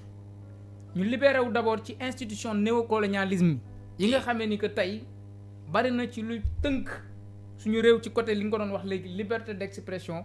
wala ci façon bi ñuy defee lu ci bëri ci institution yi lay jaar xam nga tey sànq da nga wax ni le juge Kéba Mbaye waxoon na ni les Sénégalais sont fatigués ma ciy tegtal ni bu ñu fàtte ni Senghor itam am na lu mu waxoon mooy l'heure est grave léegi nag boo xoolee li Kéba Mbaye waxoon muy les Sénégalais sont fatigués Senghor ñëw ni l'heure est grave ce sont deux constats yoo xam ne ni que tey ñoom ñooy déterminer ñooy caractériser le Sénégal d'aujourd'hui Dof Diop yaa ngi ma dégg bu baax. donc mbir yi soppeekul bien sûr ñaari expression yooyu tey ñooy ci ni ma ko mën a waxee ci olof ñoom ñooy tekki Sénégal fi ñu toll nii. d'accord ñoom ñoo koy tekki gis nga mbir mi du discours bu rëy suñu politiciens yi nag ñoom ce sont des politiciens yoo xamee ni que discours rek la ñu am te mbir mi actuellement dafa war a jéggi discours dafa war a doon cohérence par rapport ak mbir yi nga xamee ni que da nga koy jëmmal mu doon ay solution ci biir askan wi cohérence la war a doon xam nga dañoo war a bàyyi wala weesu fu ñuy jëlee jafe-jafe nit ñi di ko conjuguer au futur naan fii ak at nangam dinañ régler inondation bi wala dinañ régler la question des étudiants wala dinañ régler leneen ak leneen xam nga loolu science fiction la c'est à long terme alors que jafe-jafe yooyu ñu ne dinañ ko régler fii ak ay nangami at pourtant jafe-jafe yaa ngi fi te Sénégalais yi li ñu soxla actuellement nii ku leen régler léegi seen ay jafe-jafe je vois que ni Sénégal tey mi ngi ci benn blocage boo xamee ni que ci sama analyse bu gàtt jàpp naa ni lenn rek moo ñu ci mën a dimbali tey te loolu gisuma ko Sénégal mooy ñu am benn comité consultatif de sages xam nga ndax bàyyi nga ko xel sa biir livre beeg yooyu boo xamee ni que dañuy jël tous les anciens présidents des institutions mu am ay représentants xalifes généraux am ay anciens chefs d'état-major ñoom ñëpp représentants église bi ñoom ñëpp ñu nekk ci biir nga xamee ni que seen taxawaay ak seen mission du doon dara lu dul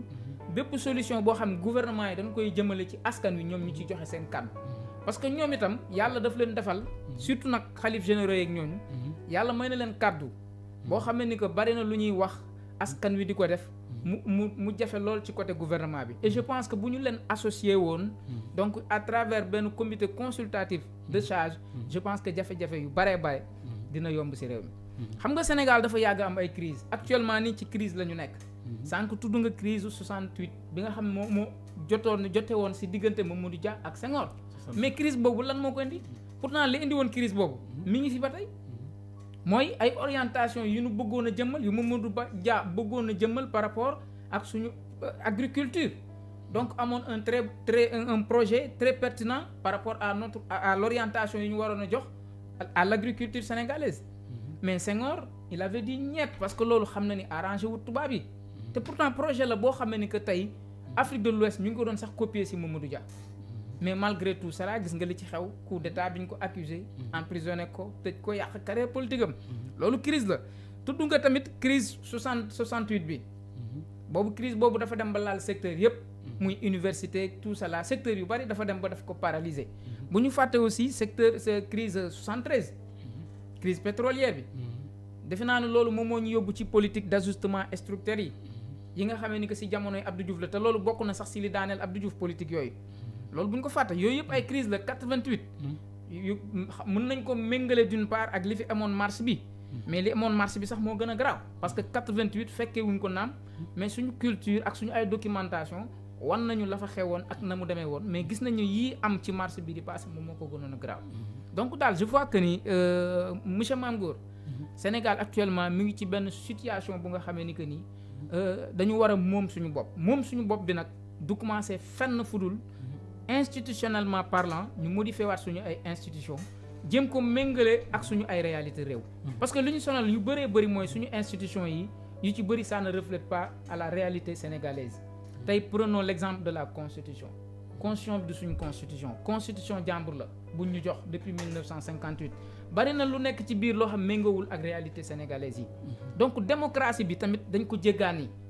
ñun je pense que waroon nañu am benn démocratie boo xam ne ni que ñun ñoo koy moomal suñu bopp parce que ñun suñu démocratie ci consensus la daan tënku bu njëkk ba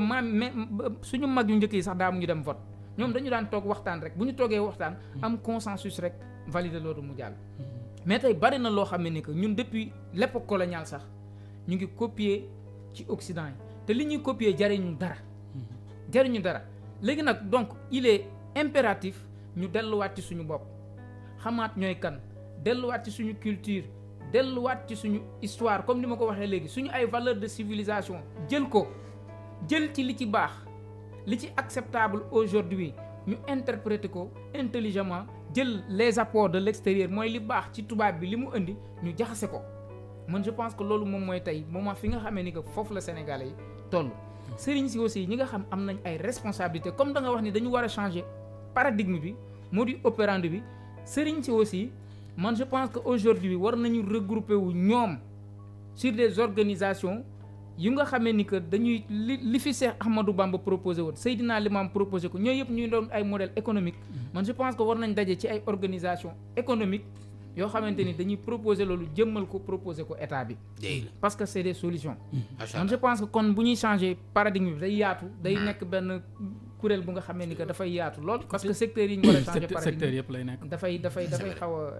xaw a important quoi mu nekk réforme générale voilà day nekk de manière générale loolu xam naa débat lëmbu lay laaj pour ñu mën si joxe explication mais yow boo si amee suggestion aussi par rapport li ma wax ak li Dof Diop wax tamit ce serait bala ñu attaquer troisième et dernier point bi waaw loolu nga wax moom réforme boobu boo koy def doo ko yemale ci benn pàcc dafa naa dafa am réforme fi liñ ci jot a wax mooy réforme institutionnelle d'accord réforme institutionnelle mooy def de telle sorte que assemblée nationale jouer rôle am assemblée nationale bañ a nekk assemblée boo xam ne nii pour assemblée benn parti la wala assemblée far fii bàyyi ñeneen ñoo xam ne ay député lañ ñoo xam ne nii dañ fay nekk mu nekk un pouvoir comme l'exécutif ñu fexe ba justice surtout nekk une justice juste maanaam justice boo xam ne nii indépendant day am indépendance am parce que lii fi xewoon février ak mars li tax mu xew mooy nit ñi dem nañ ba amuñu confiance ci justice bi te loolu moo exposé Sénégal parce que bu fekkoon ne nit ñi am nañ confiance ci justice bi gisuñu tamit justice bi daf yoo xam ne nii day far làqu wala day jàppale kii bàyyi ñi je pense que loolu suñ ko nit ñi gisul woon kon bu ñu accusé nit dara ne moo ko def kon justice bi woo ko kon mën naa wuy ji mais bu toogee ne wuy jiwuma parce que justice du yoon justice bi dañ fay nekk pour faagaagal ko nit ñu bëri dañ koy gëm parce que dañoo gis loo xam ne nii def nañ ko fi ba pare parce que bu fi gisee ne justice bi tax na ñu opposant yoo xam ne nii exilé nañ leen ñu dem am opposant boo xam ne nii nekkoon na maire Dakar ba fekk dafa am yenn ambition yi ñu faagaagal ko ba tëj ko kaso ci loo xam ne nii peut-être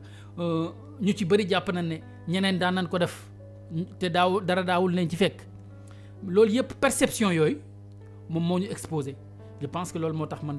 ci li may waxtaan ak ci mi may bind yëpp da ngay bind ne vraiment la justice sénégalaise est hideuse mi ngi mel ni jongoma joo xam ne nii dafa défiguré wu kenn xàmmeetu ko dañ koo jàpp ñaas ko ba kanam gi yëpp neew yi kenn xàmmeetu ko ba nit ñi kenn ñemeetu ko loolu moo tax nag lu ci bëri di am lu jafe-jafe yi yëpp justice parce que justice moom mooy kenn moo xam ne nii mooy téye démocratie justice bu effondré woo médias yi effondré wu démocratie dara téyeetu ko parce que waaw mooy couvert bi léegi bu justice amatul léegi kon démocratie dara desaftu fa loolu moo tax nag nit ñi comme amatul confiance ci justice bi ils se font justice da ngay dem di fajal sa bopp wala nga ne man comme justice amul damay toog résister xam nga foo dégg résistance foo dëkk ay mobilisation yooyu mooy léegi man yaakaaratuma ci justice sama doole laa yaakaar léegi c'est le tribunal de l'opinion c'est le seul tribunal qui vaille d'accord xam ne boo waxee loolu rek mooy justice bi moom léegi féetali nga ko boor te loolu perception boobu moom la war a def ba dindi ko perception boobu nag lu ci bëri c'est vérifié parce que gis nañ ñoo xam ne nii ay gis nga créé bi ni mu demee dañ ne woon dañuy jàpp ñi waxan dañ leen di jàpp ñëpp ñu ci bëri ñëw nañ ci parti bi ñu bàyyi leen am na ñoo xam ne ni tëj nañ leen bàyyiwaat nañ leen créé bi léegi mujjul fenn ñu ngi nii créé yi amul benn njariñ def nañ ci suñuy milliards yu bëri wut ay juge jox leen siège jox leen xaalis ñu dem fu nekk ñu dugg fa ci réew mi fu nekk ñu dugg ci ko ci jamono monde bi ne dañuy wut xaalis ba léegi sax xamuñu luñ ci am ak luñ ci amul yooyu nag buñ koy wax yooyu lañ war a faj te nit ñi Sénégal yi fàtte na lool te fekk yooyu nag moom mooy problème yi buñ bëggee avancer dañuy topp affaire yi li ñu diggoon ne dañ koy def buñ ko deful ñu ne lii yéeneguñu ko diggan defuñu ko ba bu ëllëg du ñëw du ñemee dikk wala bu nu diggee bu ko deful tamit ñu toog wax ko te et puis teel ko wax parce que gars yi bàyyi ba affaire yi ëpp la doole léegi ku nekk di def lu la neex ba dem ba sës ci mur bi ay nit dee ci lool ñi nga xam ne dañoo diggee woon te dañuy jaarale mbir yi yoon te jaarale wuñ ko yoon ñoom ñooy responsable yi macha allah xam nga attaqué ponk bi mujj bala ñu dugg ci question diverses yi mu nekk citoyenneté pour une surveillance plus stricte de nos gouvernants et un engagement réel donte sax bii xaw nañ ko boros. waaw xaw nañ ko boros. waaw d'accord mais macha allah mun naa tamit ubbi waale ligne bi rek nga xam ne auditeur. saa yu ko soobee rek mu dab ñu si 88 628.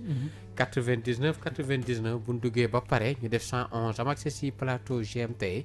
bàyyi fi seen i question wala ñu def seen contribution jaglele ko ki fi toog tey mu nekk monsieur Mame Gor Ngom.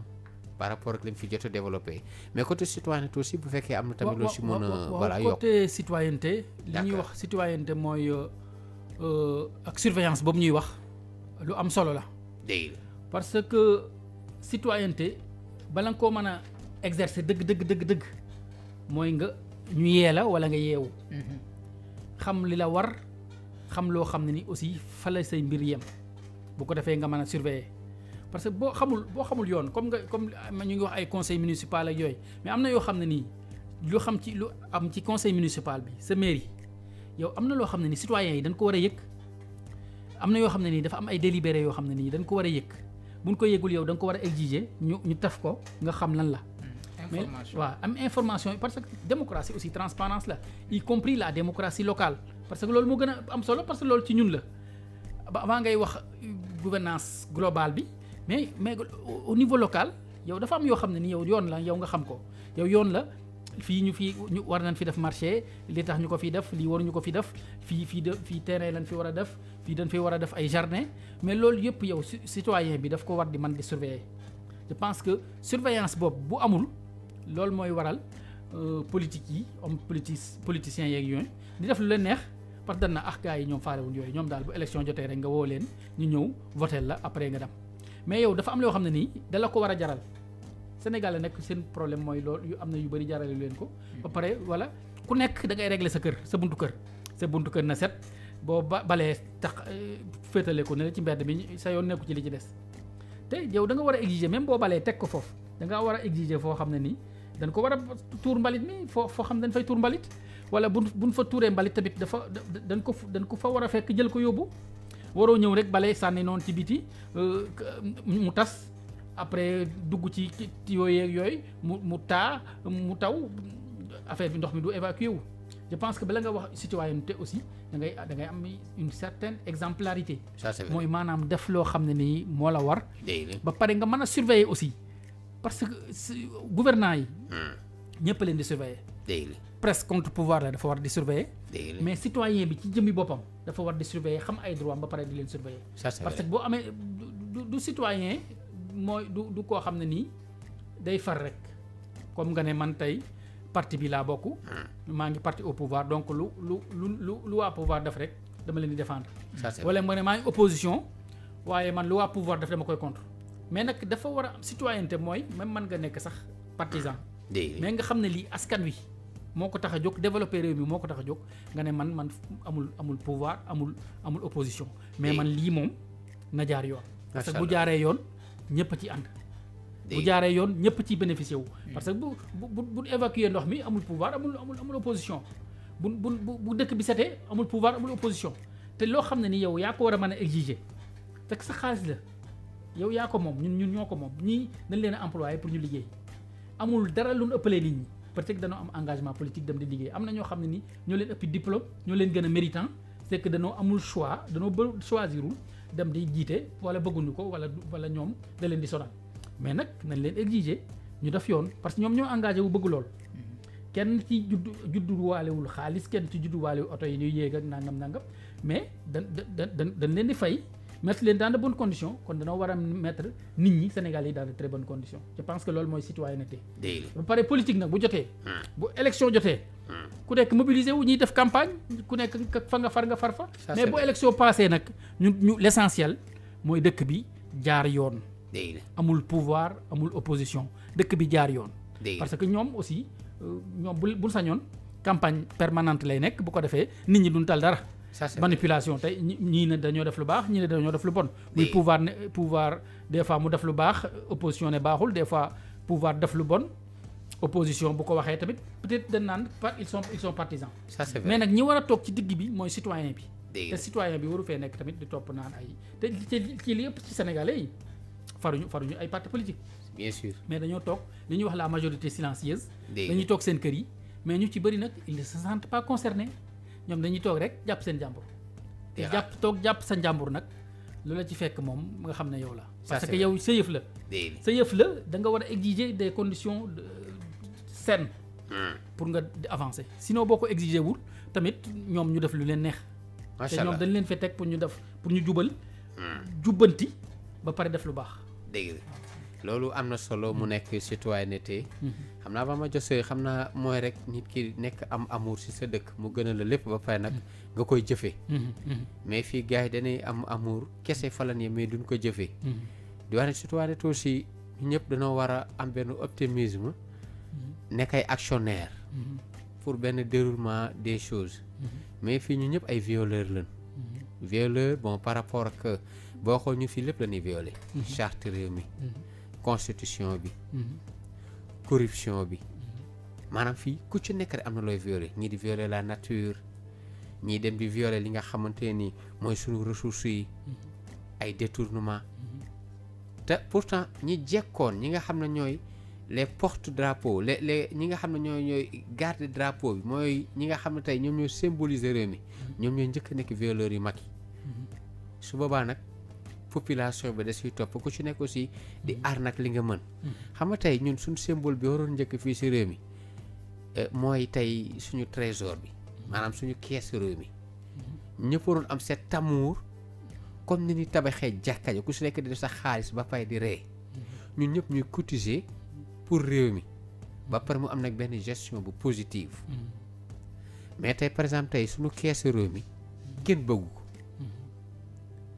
tey bu fekkee 15000 moo jaar sama loxo pour mu war a dem si keesu réew ma dinaa fexe ba 500 fay dem 14500 ma séddoo ko mu nekk ay dogot par exemple tey kenn amatul amour si trésor réew mi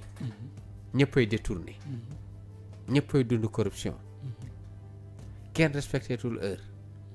kenn aussi sax gëmatul boppam gëmul liggéeyam mais leen rek la gëm beaucoup de tricherie comment faire pour voir le bout du tunnel moo tax ma ne il faut que ñu amee rigueur comme tey ni gars yi def ba liggéeyaat Rwanda ni asiatique yi def les japonais les chinois ba defaraat seeni réew mais ñun malheureusement dañoo yaakaar ne ñun on est intelligent fekk on est fou dañoo yaakaar ne on est actif fekk ay grand paresseux lañ ba pare dañoo mën a chantonner ab waay rek lañ fiy def téye waay boobu rek yaakaar na ñun ñoo nekk les meilleurs fekk yeneen dëkk ñoom ñu ngi am cet amour di balayer seen réew cet amour aussi tamit téye seen réew ak seen fukki loxo di enrichir seeni trésor public ba pare di ko jaare si ay loxo yu set mais fii tey da ngay am benn salaire 300000 di dawal benn oto 300 millions léegi kon 300000 naka la mën a may oto 300 millions naka nga mën a nekk milliardaire te sa salaire yeggul sax 500000 francs mu leer na fii képp ku gérer bokk ci gestion réew mi lu waay mënte ŋànk fii am ci kii ndombal tànk yi ku ci yàlla audité woon tey da lay lakk mu leer na kon tey citoyenneté fi mu njëkk mooy njiit yi ba pare population bi doo ko répondre mais malheureusement on est très loin pour nekk un pays phare parce que si on est 16 millions 14 millions yëpp dañuy tricher dañuy nekk ni naxante suñ biir rek daaree lëkk la monsieur Serigne concernant citoyenneté. voilà bon man de damay laajaat ba pare balaa may dem ci analyse bi. xam nga man si li ma jàpp ci citoyenneté boo xoolee pratiquement réew yi développé yëpp citoyenneté la ñu rawee. am na lu si Dof Diop léegi souligné léegi ci cas Rwanda. tey vraiment y a de très bons citoyens tey boo demee Rwanda. te pourtant seen départ taxu ko yàgg noonu. man je pense que citoyenneté d'abord mi ngi tàmbalee ci d'abord nga bëgg sa réew. fonk say loi yu réew ak say règlement yu réew. respecter également les fondamentaux de la démocratie. man je pense que foofu la citoyenneté tàmbalee. donc mais aujourd'hui c'est tout à fait le contraire que nous assistons au Sénégal. tu vois même des dirigeants yu nga xam ne ni que tey ñoom lañ tànn ñu war a doon des modèles en la matière. ñoom ñooy njëkk a nekk tey des gens yi nga xamante ni vraiment dañuy salfaañe cette notion de citoyenneté là. parce que ñoom ñooy violer constitution bi comme ni ko Dof Diop waxee léegi. ñoom ñooy luubal. ñoom ñooy def naka sudul noonu. xam nga ñoom ñooy indi yenn violation yi agression yi ñoom ñoo koy def. xam nga mais est-ce que des fois tamit du doon question d'idéologie. je pense que idéologie moom. buy def loolu moom mooy idéologie boobu baaxul. est-ce que du question d'idéologie des fois. parce que idéologie boo xam ne nii bon gars yi parce que idéologie boo gis. normalement lu baax moo ko war a tax a jóg mais am na yoo xam ne nii idéologie yoo. mais am na yoo xam ne day yàq peut-être am na yu yàq. peut-être racisme ak yooyu yëpp. ak ay apartheid yooyu yëpp ay idéologie la quoi. ak libéralisme mais lii même libéralisme. yàq na am na lu mu yàq lu bari. lu bari waaw waaye xanaa lu gën a am solo ci lépp loolu lépp. mooy leadership. njiit ka jiite am yenn leadership yi dañ koy comparer rek dañ koy ko ku mel ni suñu sëriñ su baax si fi nekk. xoolal ku mel ni sëriñ Mountakha Mbacké. leadership bi mu wane ci gestion coronavirus bi Serigne Babacar Sy ak yeneen xalif yi leadership yi mu wane. ak mais loolu mooy leadership mais xoolal Serigne Mountakha pour joxe benn exemple boobu parce que mënoon naa joxe yeneen exemple. c'est vrai waaw mais bi coronavirus bi ñëwee dafa am lu mu ci wane dafa jël alalam def ci ba pare wan nit ñi ne lii feebar la waaye nag buñ ko toppee liggéeyu defuñu dara peut-être mën nañoo dugal ci musiba. te suñ diine tamit dañ ko war a respecter suñu jumaa dañ ko war a lu ci bari dañ ko war a respecter. te ko comme ni mu ko waxee woon ne corona mbindeef la. après mu jël masque di ko takk peut-être fi mu nekkoon moom peut-être su ko neexoon sax mën naa bañ a takk masque parce que moom mën na protéger wu. mën nay raxasu nit mën na ko bañ a jige mais takk masque loolu wane exemple xam nga loolu boo jiitee ay nit da ngay agir par exemple da ngay def ay actions yoo xam ne nii ñi lay xool même su gëmul woon sax dina ne kii kat moom li muy wax ak li muy jëf ñoom dafa dëppoo donc kii leader la ba pare am ci conviction ba pare affaire bi am suite logique sëñ Babacar noonu la def mu ñëwee dafa radical solution radicale bu am ab suite logique loo xam ne nii leadership la wan am suite logique mais imaginez yow nga ne corona baa ngi rey nit ñi gars yi tëj nañ marché yi am ñoo xam ne nii xoolal da nga leen a danoo demoon seen dëkk nga war a ñëw Dakar nga tëj leen ne leen bu leen ñëwati duñ dugg duñ génn ñu toog foofu di souffrir ñi nga xam ne dañ daan liggéey ngoon gi soirée bi bon l'économie du soir ñooñ nga tëj ko 21h ñëpp dem tëddi loolu yëpp ngir nga ne da ngay xeex coronavirus. mais dem ba benn moment affaire bi fa mu gën a garaawe nga génn ne damay dem tournée parce que tournée économique laay def. damay dem wër réew mi di mobiliser wu ay nit mais loolu du leadership. mais Rwanda bi mu defal bu fekkee Rwanda boo fa demee dafa set wecc nii. mooy leadership parce que ka jiite dafa am lu mu wane impulsé ko. ba pare nekk ci par force da ngay suivre. xaw ma nag nam la koy defee peut-être man je suis pas un pro Kagame. parce que man bon dama gis ne même lu mu mën di nekk même bu baaxee même bu nekkee un grand président dama yaakaar ne war na am ay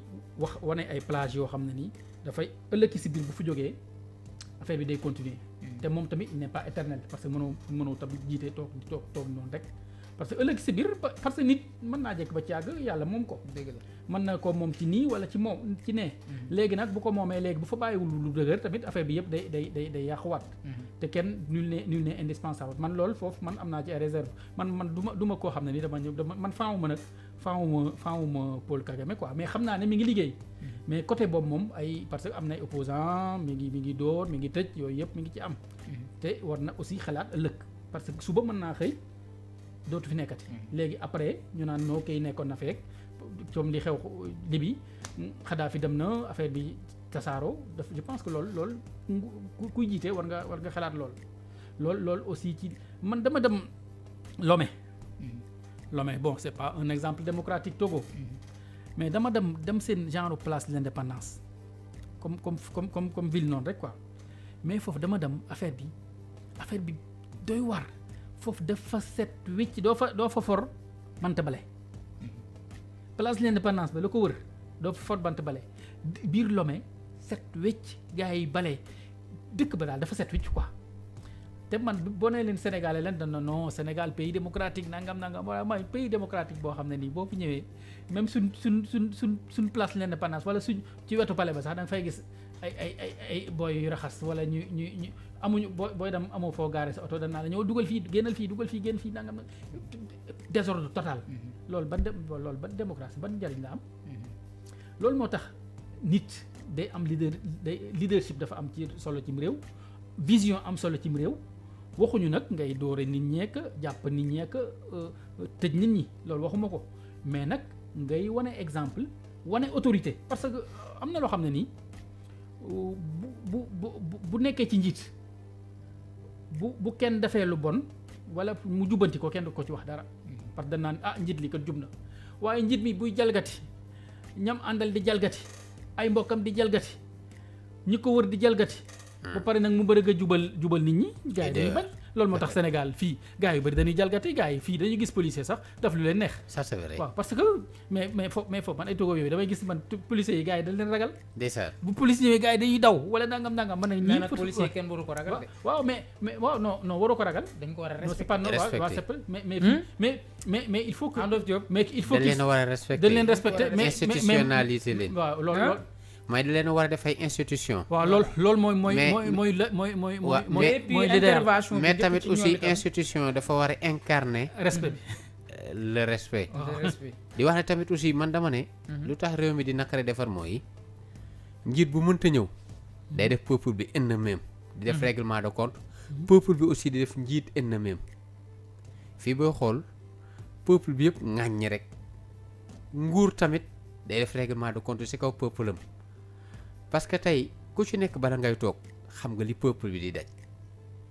mais une fois au pouvoir day mel na mosoo xam day mel na sax yow da nga juddoo yaroo benn Las Vegas rek ñu ñëw teg la fi ne la jiite Sénégal moo tax des fois da nga naan seen conseil bari lan la seen conseil des ministres yi lan la ak lan la comme si que ne ñoom nekkul woon ñoom bi ñu doon campagne ñoo doon wax sénégalais li ñuy dund de A à Z moo tax ma ne dina xaw a compliqué trop pour suñu réew mi defaru parce que ku fi toog man li naan sax ñi ngi laaj caution 15 millions man su ma sañoon dañuy laaj 1 milliard parce que moo tax ki tedd instant bi moo war a yor Sénégal mais par exemple tey benn Dof Diop bi nga xam ne tey buy ñëw fii Walfadjri day yëg benn njaganjaay buy ñibbi dugaat tata tey jii buñ ma dénkoon fii tey keesu Walfadjri li may njëkk a defar mooy sama rêve laa njëkk a réaliser maanaam ndaamar bi may toog pour mën a génn ci transport en commun yi ba pare su ma paree jéem a wutu ji benn terrain commencé recaser wu ba fay doo ko xalaat nag gestion Walfadjri maanaam tamit suñu njiit yi man damay soxla trop États-Unis li ñuy def maanaam xool day zéro to hero ay milliardaires di leen dénk réew mi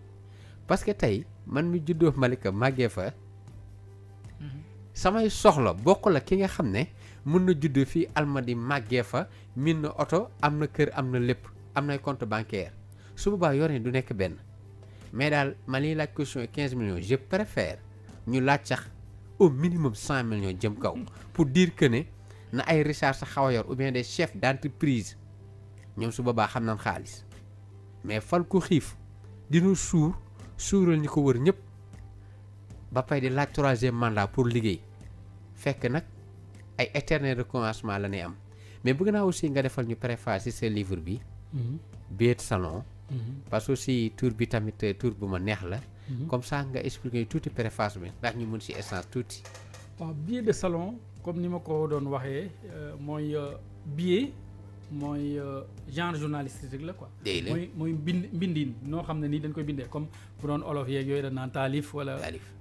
yenn way yi wala yeneen rek yeneen quoi wala taasu wala loolu genre journalistique genre la quoi bu dee journaliste ay genre dafa bëri ay genre ñoo xam ne dañ ci bind compte rendu bokkut ak analyse bokkut ak commentaire bokkut ak reportage mais billet nag benn genre journaliste boo xam ne ni da nga ci wax sa xalaat da nga ci jël position da ngay mais boo ci wax da ngay tàmbale ci ay fait mooy li am loolu moo tax ma tuddee ko billet de salon nag salon bi mooy salon de massage parce que comme moment bi billet yi li ko taxoon jóg mooy crise bi fi amoon boo xam ne ni février mars 2021 te histoire boo xam ne ni sax day continuer parce que c'est une histoire qui n'a pas encore fini de s'écrire parce que histoire mi ngi continuer man loolu dama jël gars yu bëri dañ naan dañ ngay xaar ba affaire bi jeex nga soog ci mën a wax mais man dama def une histoire en cours ma toogoon sama salon aussi doon seetaan chaque ngoon di xool di bind di teg am na yoo xam ne ni génne naa ko ci journaux yi am na yoo xam ne ni génnewuma ko moom loolu moom laa jël tudde ko billet de salon mais billet de salon tamit du loo xam ne nii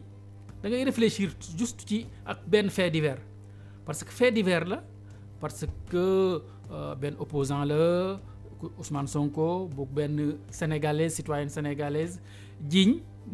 viol loolu mooy fait yi mais li contexte bi mu ñëwee ak li ci làmbu lépp loolu laay analyser parce que li ci làmbu lépp mooy comme wax nañ ko léegi justice boo xam ne nii gars yi wóoluwuñ ko une justice défigurée boo xam ne ni gars yi wóoluñ ko presse bi tamit gis nga ni mu ci doxalee am ay ñu xam ne dañuy jël def ay dañuy def ay révélation ñoo xam ne ni aussi dañuy jël ay photo sax Adji Sarr naan photo une sénégalaise quelconque avant ñu koy xam dañuy jël ay photo nit rek ne kii mooy Adji Sarr xam nga loolu tooñ la Sénéra gis nga tëj na fi ba tëj fi télé loo xam ne ni kenn mësu koo gis Sénégal tëj fi Walfadjri tëj fi Sen TV loo xam ne kenn mësu koo gis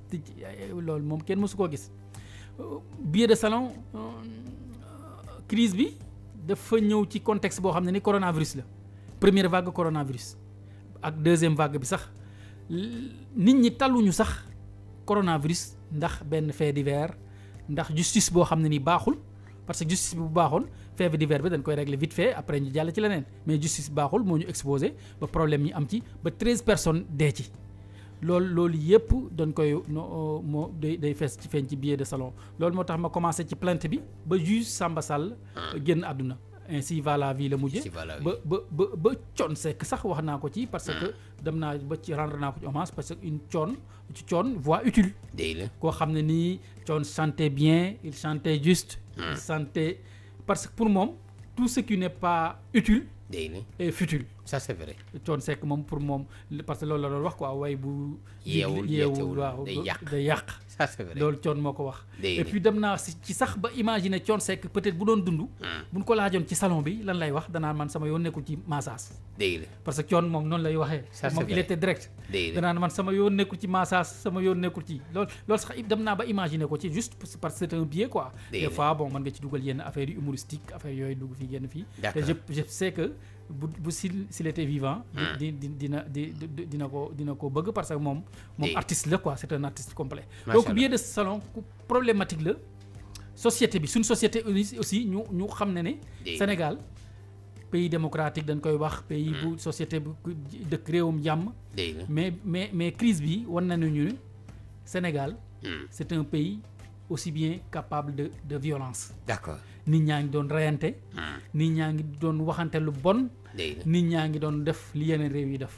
te bis buñ ci jógul parce que man dama ci jóglu objectif bi mooy bis buñ ci jógul nekk fi naan Sénégal nii dinañ dem ba mu ëpp ñu ay loxo ñu mel ni yeneen réew yi la fa am je pense que loolu mooy problématique billet de salon loolu moo tax c'est des billets bon heureusement les Sénégalais ils ont bien compris parce qu'il y a des échos vraiment favorables par rapport au livre et puis je pense que les gens ont compris du loo xam ne nii da ngay ñëw di ànd ak kii wala bàyyi kii parce que dama foog ne yow bu ñëwee sax naa la yow da ngay ànd ak kii ak bàyyi kii ñi la koy wax peut-être mën na la bañ a xam ça c'est vrai mën nañu aussi ñoom peut-être seen ñoom ni ñu toll la ñuy wax nit ñi parce que ñun muy kii wala muy kële bon dañ la fekk ngay liggéey peut-être sax yow yaa leen ba ngay liggéey peut-être ñoom ñoo ngi xoslu même si soo ci amul la nga ci war a am yaa ngi sant yàlla quoi parce que affaire bi aussi c'est pas une question d'argent yooyu xanaa lan la sensation yow li nga am li ñuy wax naa boo xeebul sa nguur kenn du la gën a buure macha allah loolu la quoi c'est que man concernant œuvre boobu dama xamul ba xam am na aspect boo xamante nii da ngay jéem a waxal tuuti si lu ñëwgul parce que booy xool li fay xewoon concernant Adji Sarr Sonko man dama ne dafa nekk benn film boo xam ne ñun sénégalais yi dund nañu ñu épisode 1 bi maanaam ci biir salon bi épisode 2 bi par rapport ak convocation yi épisode 3 bi réew mi nu mu yëngoo woon ba mu am des morts mais saison 4 bi laa xamul ba xam yow optimisme di nga am par exemple ñu xam ëllëg li fan lay jeexee parce que tey dama gis ne instant bi lépp dafa def tekk justice def tekk ki porté woon plainte def tekk kañu woon porté woon plainte tamit ba nañ ko yàqal carrière am ou bien ñu njortu ne carrière am dafa nañu yàq def tekk léegi nag ba xam dafa am ci suuf ay doon waxtaan ci suuf des complots ou bien ba xam justice dafa impuissante devant un homme bi nga xam ne ça réclame fort wala danaan li mooy jàmm ci réew nañ ko noppiwaale mais saison 4 ñun population bi war nañ ko am ci téléfilm boobu. waaw loolu moom mënta ñàkk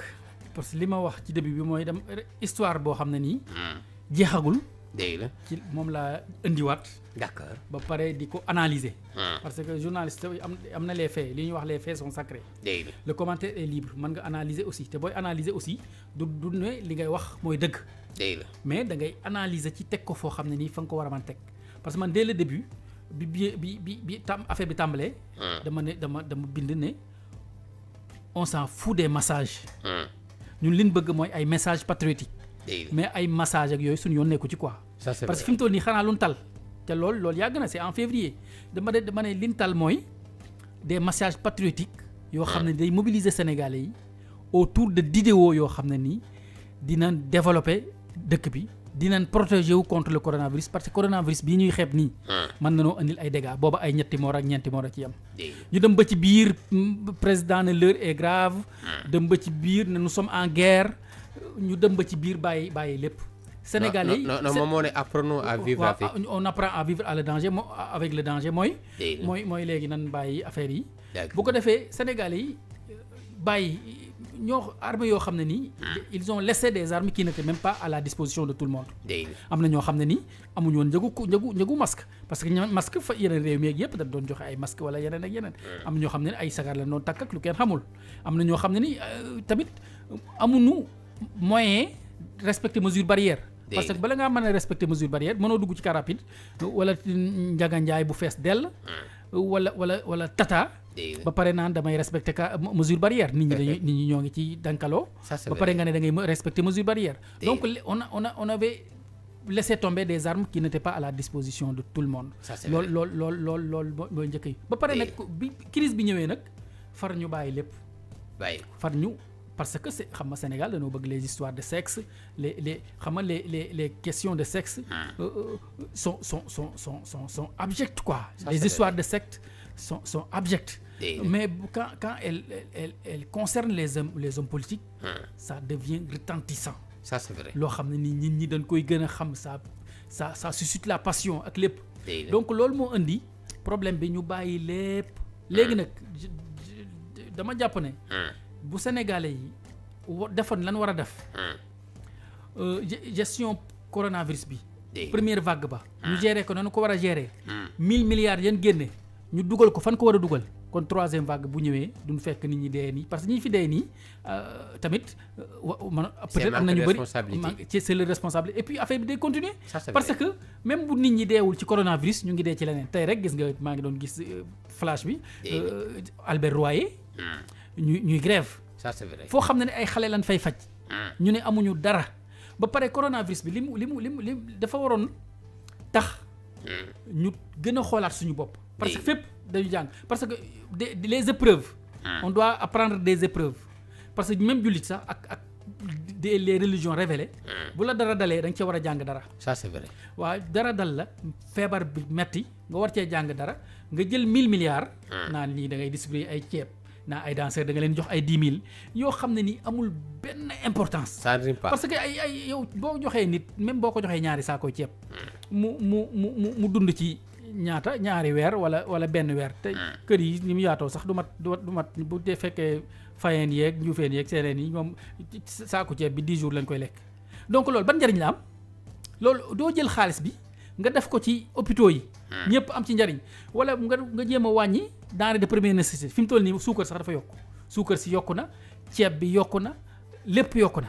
léegi 1000 milliards yooyu léegi ñu ngi naan. ñi détourné nañ fii ñu ngi naan lekk nañ fii ñu ngi naan ceeb bi baaxul léegi ceeb boo xam ne ni weer nga koy lekk doo jël loolu nga def ko ci ay hôpitaux def ci ay oxygène bi manqué. loolu doo ko ci def mu sérieux c'est que ñun dañoo toog ne duñ sérieux ñun dañoo toog ñun jàpp ne ñun duñ sérieux jàpp ne dañuy naxaate inondation yi boo ko war a régler nga ne 15 milliards la ñii ne 500 milliards doo xam fu muy taxaw building administratif nga ne milliards yu bëri nga ciy def te jekk ba ci ak benn poursuite mu ñu ne day lakk macha allah xam nga ñun bu bés fekk waxunte wuñ dëgg bañ a naxante ba pare teg fële affaire partisan yooyu dëkk bi du dem fenn mi ngi nii Sénégal Dakar c'est la vitrine quoi parce que capitale mais Dakar moo gën a salte ci réew yi man maa ngi wax ay Lomé yi mais ak yeneen pays fo yoo dem moo ñoo gën a set Dakar fop bien vrai que amuñu immeuble yu rëy amuñu immeuble yu rafet mais foofu dafa set wecc da ngay dem seen dëkk environnement da ngay dem dëkk bi seen environnement dafa set am na belle vue quoi. bi am na belle vue même seen corniche man dama dem li ma ci gën a kii dama dem corniche ba seen corniche ba dara amu fa kenn tabaxu fa dara seen corniche to à Lomé man seen corniche bi dama dem corniche bi fii ndox fii nga xam ne ndox mi fii géej gi ci wetu géej gi plage bi da ngay seen nii kenn tabaxu fa dara ma ne ñii de yàlla jàpp na leen pour le moment tabaxuñ fa ñu ngi gis géej waaw ñun fii la nekk naan la plus belle corniche du monde ak de l'Afrique te fekk corniche bi sax ñun léegi gisatuñ géej gi parce que lépp tabax nañ ko li nit ñi sax ñoo ngi fay dëkk ñoo xam ne dañuy dem ba ci ñoo xam ne dañuy dem ba jigéen dégg ñu les pieds dans l'eau waaw léegi dëkk fa léegi keneen du gis géej te boo waxee ñu ne non dañoo amul ak dañoo nangam ak sàmmatañu bi léegi ñun lan la ñuy bàyyi ñu fi ñëw parce que ñun suñu wàll léegi mu wéy parce que kenn dundatu fi 100 ans mais ñi fi ñëw nag ëllëg war nañ fa fekk benn réew mu développé waaw à nos prochains d'accord waaw buñ léegi nag buñ réforme yooyu suñ ci jógul léegi nii mooy ñun dañuy dem te duñ fi bàyyi dara ba dara boole jeex te ñun te loolu ce serait vraiment de l'égoïsme parce que réew mi dañu koo dénk réew mi dañu ko fee bàyyil buñ fa caxatee gën koo yàq je pense que loolu du baax donc politiciens yi dañ leen a war a wax ñu arrêté macha allah te pour ñu wax leen ñu arrêté dañuy bàyyi suñu esprit ay affaire la farak ñu leen koy wax sax mais non mais xanaa li yàq Sénégal far manichéisme tu es avec moi ou tu es contre moi ñoom pour ñoom loolu rek la boo leen di critiquer nii sax danaa kii dafa contre dafa féete fële wala faneen la féete te ñun lu ñuy féete am na ñoo xam ne nii peut-être am na ñuy féete ñoo bu leen neexee ñu féete quoi d'accord mais man dama gisul intérêt féete ak nit d'accord parce que féete ak nit lu mu lay jariñ amul sens te am na Dof Diop question boobu je pense que combat bi gën a kii mooy le combat pour les principes d'accord li ñuy wax maa ngi koy citer sax ci livre bi les remparts de la cité colonel Ndaw moo ko waxoon ci livre bi maa ngi koy citer di ko rendre hommage mu ne les remparts de la cité ne sont pas les pierres mais les hommes macha allah cité bi li koy téye réew mi li koy téye du ay bant ay xeer ak yooyu ñoom ñu koy protéger mais nit ñi la doomu aadama yi la donc il reste là toujours des hommes debout non pas pour des hommes parce que ñun nekk ñu fi di jàppale ay nit quoi mais c'est pour des principes il faut des principes mais pas ay nit ñi dañuy dem nit ñi fii ñi gars yi presque pratiquement ñoom ñëpp a yem mais da ngay booy jàppale nit da nga koy jàpp pour des principes man bu may jàppale nit dama koy jàppale pour des principes mais parce que pas pour lu may jox ak wala lu ma yaakaar ci moom ak wala yeneen ak yeneen dama koy jàppale pour des principes d'accord ma jàppale ko Serigne concernant préface su livre c'est que da nga ko laaj sànq benn question bu importante muy épisode 4 bi oui saison 4 bi vraiment saison 4 bi moom defe naa ci loolu la koy question commencé waaw saison 4 bi parce que tey man li ma ciy toftal rek pour nga répondre à Dof Diop benn yoon mooy ñun ñëpp gis nañ ni am na benn stabilité bu am ci dossier boobu kenn waxu ci am na ay dossiers yoo xamante ni yàggut noonu te pourtant yóbbu nañ leen ci justice ba ñu ngi leen di àtte mais est-ce que yow jàppoo ni actuellement nii lu tax stabilité boobu am est-ce que gisoo ni yenn puissance occidentale yi wala yenn marabout yi nga xam dañoo am influence loolu ci jeu politique du Sénégal seen loxo mi ngi ci biir non loolu moom mënta ñàkk puissance occidentale moom mënta ñàkk moom ñoom parce que réew yu mel ni France waaw ñoom parce que ñoom seen intérêt leen fi nekkee gis nga France xanaa looy def kay ful la jun am bay défendre seen intérêt yow amal ful la ju ko tripler pour défendre yow sa intérêt réew mais kenn mënta tere France jéem a fee wut lu baax jéem a ko yóbbu France loolu kenn mënu ko parce que monde bi moo demee noonu mooy ñëpp mais yow ci boppam boo jiitee réew yaa war a am sa fulaay bopp bañ a jiital sa intérêt personnel mais jiital intérêt réew mi bu ko defee nga mën a défendre réew mi faneen nag ñeneen la mais Rwanda mi ñuy wax nii Paul Kagame bu réussir moom mooy France bu président France ñëwee benn ministre mooy dem accueillir ko aéroport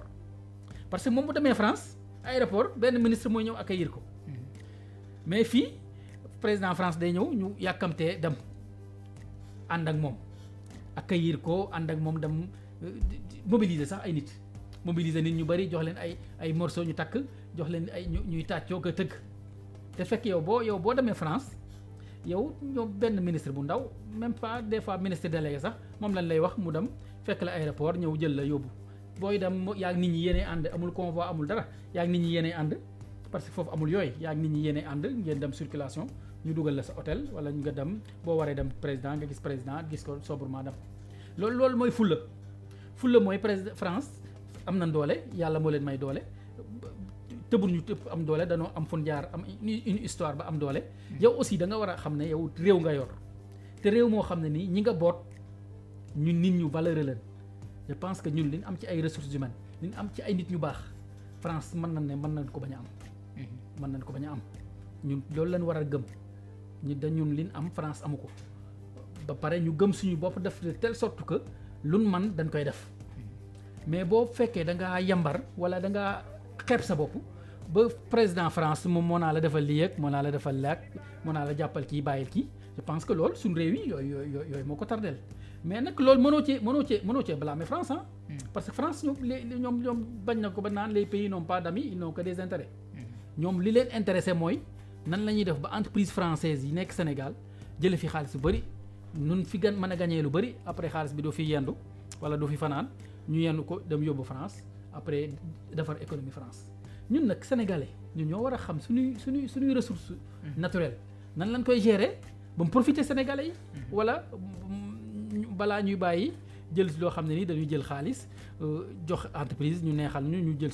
jël ko def ci suñuy compte personnel wala loo xam ne ni say mbokk ñoo koy gérer wala yoo xam ne ni après da nga koy campagne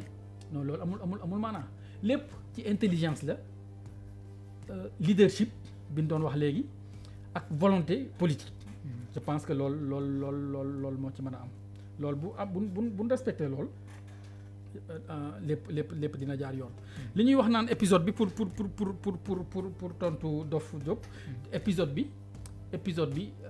ci livre bi sax maa ngi tooñaale benn député bu dem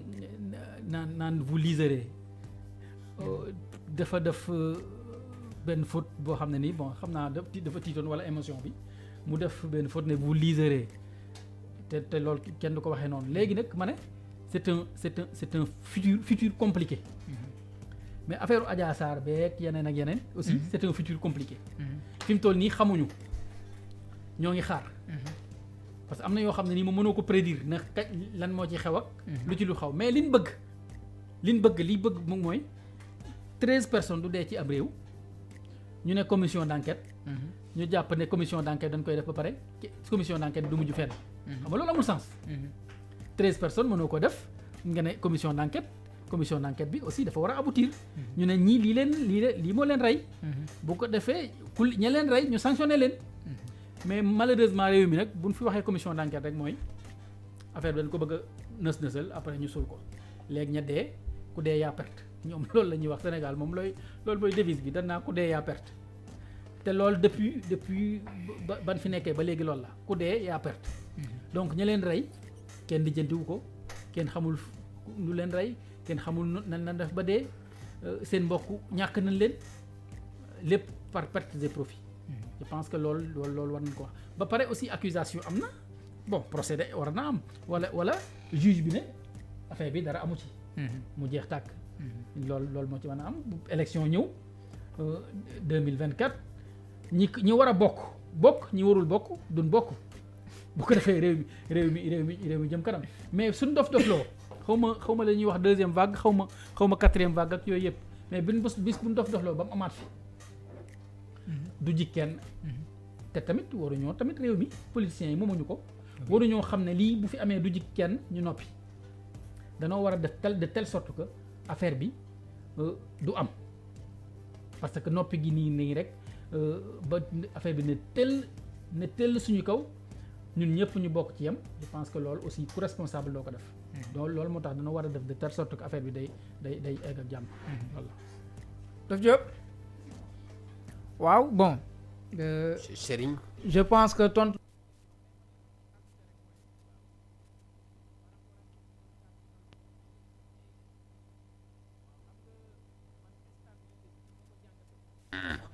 man je vois que ni am na yenn puissance occidentale waaw yoo xam seen loxo mi ngi ci biir d'accord je vois également que ni am na yenn loxo marabu yoo xamante ni seeni loxo mi ngi ci biir dossier bi dëgg la parce que lu tax ma ni puissance occidentale yi oui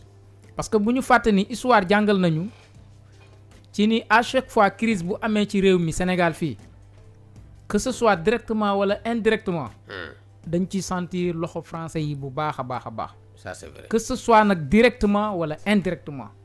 ça c'est vrai gis nañ ëmmat yi bi mu fi amee ci marché bi ñu génn. ku ne gis na armée française bi wàcc nañ fi. dëgg la donc am na liggéey bu am solo boo xamante ni ñoom def nañ ko ci lu jëm ci seen ay intérêt. dëgg la parce que dans un premier temps dafa bari ay ressortissants français yoo xamante ni ñu ngi ci réew mi. ça c'est vrai beneen ci weneen wàll aussi bari na seen ay intérêt économique yoo xamante ni à chaque fois dañ koy sàmm. et leur bien. voilà et leur bien. moo tax à chaque fois ak minorité bi nga xamante ni ñoom dañ leen privilégié dénk leen ñoom jàpp nañu ni état bi gouvernement bi ñoom ñoo ko moom. dëgg la jàpp nañu ni dañ koo dénk ñi fi ne rek. d'accord moo tax bu yu mel ni amee crise yu mel ni amee. indirectement wala directement ñoom dañuy ci participer. ça c'est vrai donc dañ ci participer premièrement pour protéger minorité privilégiée boobu ñooñu nga xam ñoom lañ dénk état bi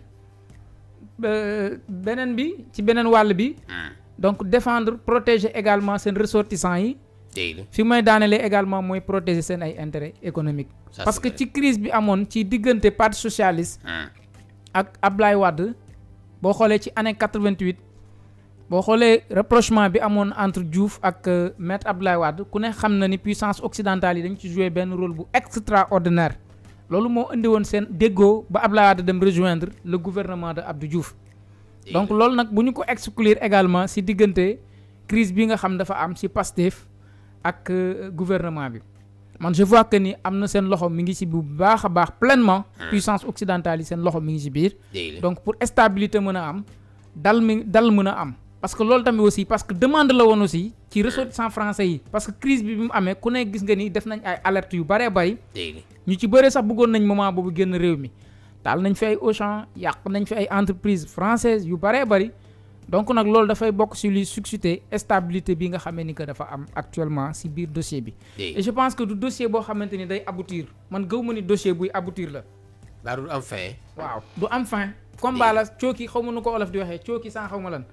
noonu lay xeex bu dul jeex lay doon ça c'est vrai voilà donc je pense que man analyse boobu laa si doon am par rapport ak Mamor moom ni mu ko gisee voilà man en tout cas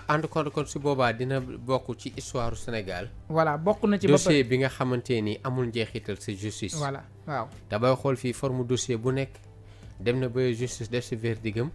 mais bi justice sax defe naa sax daf si liggéeyagul voilà boo gisee Youssou Ndour mës na ko way am na benn way bu mu doon way ba naan verdict ba la ñuy xaar ba tey waaw xaw ma nag nu mu commencé ti mais nag non booba làmb la woon xanaa waaw làmb moo tax ma koy contextualiser ak tey xam nga bii verdict bi la ñuy xaar mais bi procès amagul sax waaw mais bi procès amagul kon moo tax ma ni fii daal verdict bi gaw ma ni dina gaaw a am mais nag il faut procès parce que aussi tey boo xool ñun ñëpp a yem si kanamu yoon te aussi sénégalais tamit bëgg na ci tamit am ci loo xamante da ciy leer am ci lu leer ñu ngi naan Adji Sarr accouché na voilà mi ngi noonu xam nga loolu yëpp forme ay suite logique voilà loolu ça c'est vrai voilà dossier la bu war a leer nañ ci kanamu sénégalais parce que demande la aussi voilà demande la parce que ñëpp ci impliqué woon ñii di commenter si n'importe quel côté ñëpp tamit nekkoon ci di ci liggéey di ci gëstu Sénégal yëpp nekkoon say investigateur Sénégal yëpp tamit doon wasaare xibaar yi kon donc nag justice Sénégal fii la war a wane dooleem pour wane nag dossier bi dinaa ko defal procès dina am verdict mais suñu doyen li ñu cërale woon ci waxtu jeex na xanaa di wax rek ne sànq yaa ngi doon wax ne yéen la presse donte ñu ngi leen wax 4e pouvoir waaye nga ne loolu dañ koo war a def lii dafa war a nekk lu ñu voté ak yooyu mais tamit c'est vrai parce que tey ni yéen askan wi di bàyyi ko xel lenn parce que askan wi dafa am si yéen yaakaar bu fort moo tax tout le matin 7 heures askan wi yëpp taal nañ seeni rajo taal seeni télé léegi bërëb liggéeykaay boo mënta gis télé nga fa oto boo mënta dugg transport en commun taxi rajo yi la ñuy ubbi. léegi sax ñu ngi ñuy déglu nii sax ci guddi gi. loolu day wane ne yéen monopole bi ngeen am amul pouvoir bu ko yor instant bi ngeen xam ne da ngeen rafetlu la mise ñëpp di leen déglu instant benn si ngeen war a gën a yokkee ndëgër laay yi élèves yi gën a defaraat seen toogaay les acteurs médiatiques ak actrices médiatiques gën a xam ne ñoom waxuma sax image yi ni génne mais ñoom seen image rek dafa war a nekk loo xam ne dafay jàngalaate waxaguma na sax paroles yi maanaam seen lépp image la war doon mais malheureusement léegi monde média bi dafa mel ne par exemple loo xamante ni daal fashion moo si gën a développé la mode même léegi les journalistes sax ay nitu mode la nitu fashion la des fois man mënootuma xàmme man journaliste bu jigéen des fois jigéen yoo tosee may laaj kii ba xam journaliste la wala animatrice la wala benn agent marketing xamatuma instant bi nga xamante ni la masse ñi ngi xëy di gën a braqué seeni nopp ak seeni bët si yéen si ngeen war a gën a mun a defaree nag seen dëgër laay réclamer des cartes presse réclamer statut c'est bien mais c'est mieux ngeen gën a taxawaayu professeur taxawaay oustaz taxawaay imam pour lan parce que neen média booy xool divertir la ak éduquer mais léegi éducation yi amatus da ngeen ñuy pervertir te yow mi fi toog comme acteur médiatique man laay jëlee ne te yaay ambassadeur u média Sénégal yi éducation bi existé tul si yéen mais perversion bi moo fi bari parce que da ngeen di topp buzz kon donc loolu xoolal leen noonu leen si wootee assise seen directeur programme yi man su ma nekkoon njiitu réew directeur programme yëpp laay traduire justice parce que kenn si yéen wanewul ne jàng naa génn naa école yi fort yi mais copier-coller rek le directeur programme yi def kan mooy toog fii 7 heures rajo bi xaaral ma xool ku mel noonu mu toog fii 7 heures sama rajo midi kan mooy def li xaaral ma ban animateur yi animé 15 heures xaaral ma tey ma def loolu ba guddi benn émission dem si télé dox média yëpp topp ko si même heure di changer tour yi les directeurs programme yi ñoom lan mooy seen problème mérito wuñu seeni salaire comme ni ma waxoon ci Covid ba ma ne force de l'ordre yi maa ngi doo ko gëm na nag mérité nañ seen salaire parce que dama doon romb si xaaju guddi gi su may ñëw rajo ak fajar gi may ñibbi di leen gis ñuy taxaw ci kaw tali bi di veiller mooy jamono couvre-feu bi mais média bi copier-coller bi dafa yomb perversion bi dafa bari auparavant comme ne sëñ Abdou daan na wax ak yéen mais léegi kenn waxul ak yéen léegi da ngeen a jël seen autonomie bopp dafa mel na yéen beneen pouvoir ngeen ou bien beneen état ci biir réew mi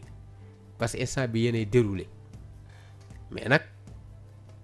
ku nekk sa métier si ngay jaamu yàlla wàññi leen perversion bi ngeen ñi éduquer li ngeen ñu jox aussi pluralisme si information yi ngeen ñu jox équilibre mais pas aussi partisan mais pas aussi tamit des fois média bi ñu bari ñuy invité c'est parce que buñ paree dañuy joxe xaalis journalistes yi certes buñ amul sponsor amuñu partenaire mais si seeni invité lañuy xaare rentabilité loolu dafay rey éthique loolu dafa rey déontologie kon nañ jël profit tegee na le ñu ni baatu éducation loolu daal moo nekkoon suñu message yu tey bi xam naa dañ lay jaajëfal damay bàyyi Serigne mu def mot de la fin yow aussi nga ñëw ndar képp jotaay bi notre doyen monsieur Serigne. Bon je pense que Dof Diop wax nga lépp quoi xam nga presse moom bu ñu ko exercer ci ni ñu ko war a exercer dara gënu ko noble surtout nag ci démocratie et je pense que instrument la bu mën a daaneel réew instrument la aussi bu mën a defar réew donc kon métier bi war nañ ko joxaat àq ak yelleefam donc par rapport ak réforme également yi nga xam ne ni ko yaa ngi ko ay proposé donc war nañ def en sorte que éthique bi ak déontologie bi am fa place bu extraordinaire parce que loolu lu raar la actuellement ni ci journalistes yu bëri ñu bëri actuellement ni ay Samba Mbayaan lañ ñu bëri buzz la ñuy wut donc bari na ci tey ñoo xamante ni ñu ngi taxawoon ci côté population bi di leen défendre tey ñu ngi nekk ay conseillers techniques ci gouvernement bi ñii ñu ngi nekk ci yenn ministère donc je pense que war nañ defaat ay réformes comme ni nga ko waxee léegi donc jéem a respecter éthique bi surtout éthique bi morale bi parce que journaliste bi da ngay am culture def recherche mais tey bari na tey journaliste yoo xam ne ni que amuñu culture loolu il faut que tam ñu avouer ko monsieur Ngom bari na ay journalistes yooyu toogal non très franchement après da nga leen xeeb je pense que daal métier la bu ñu war a réformer waat et je pense que gouvernement bi mi ngi ci sànq wax nga ko mais loolu ñu ngi ñaan yàlla mu habitude kon Dof Diop ñu ngi lay yow itam encourager di la jaajëfal ci Merci beaucoup. vraiment pertinence bi ni nga animé débat bi ak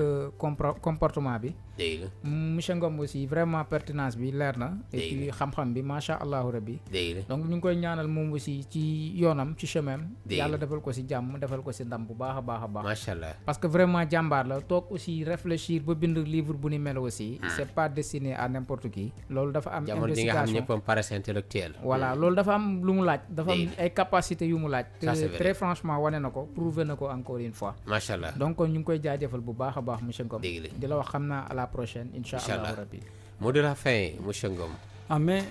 cant kàddu yu cant rek dégg la sant leen bu baax li ngeen ma woo fii invité ma dégg la ma ne lu mu guddi jar na ko parce que waxtaan wi liñ fi waxee yépp am solo dégg lépp am solo jaar na yoon bàyyi na nit ñi ñu développé parce que lii problème bi mooy Sénégal moom mooy journaliste yi ñu ci bëri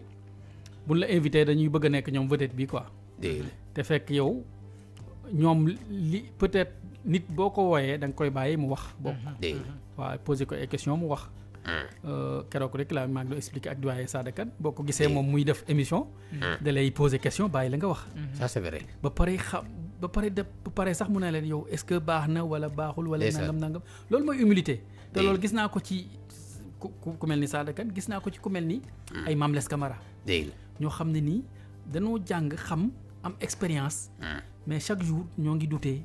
parce que loolu mooy humilité journaliste dégg la journaliste la première qualité d'un bon journaliste c'est l'humilité d'accord parce que boo ëmbulul rek da ngay foog ne egg nga dégg te fekk yow chaque jour da nga war a jàng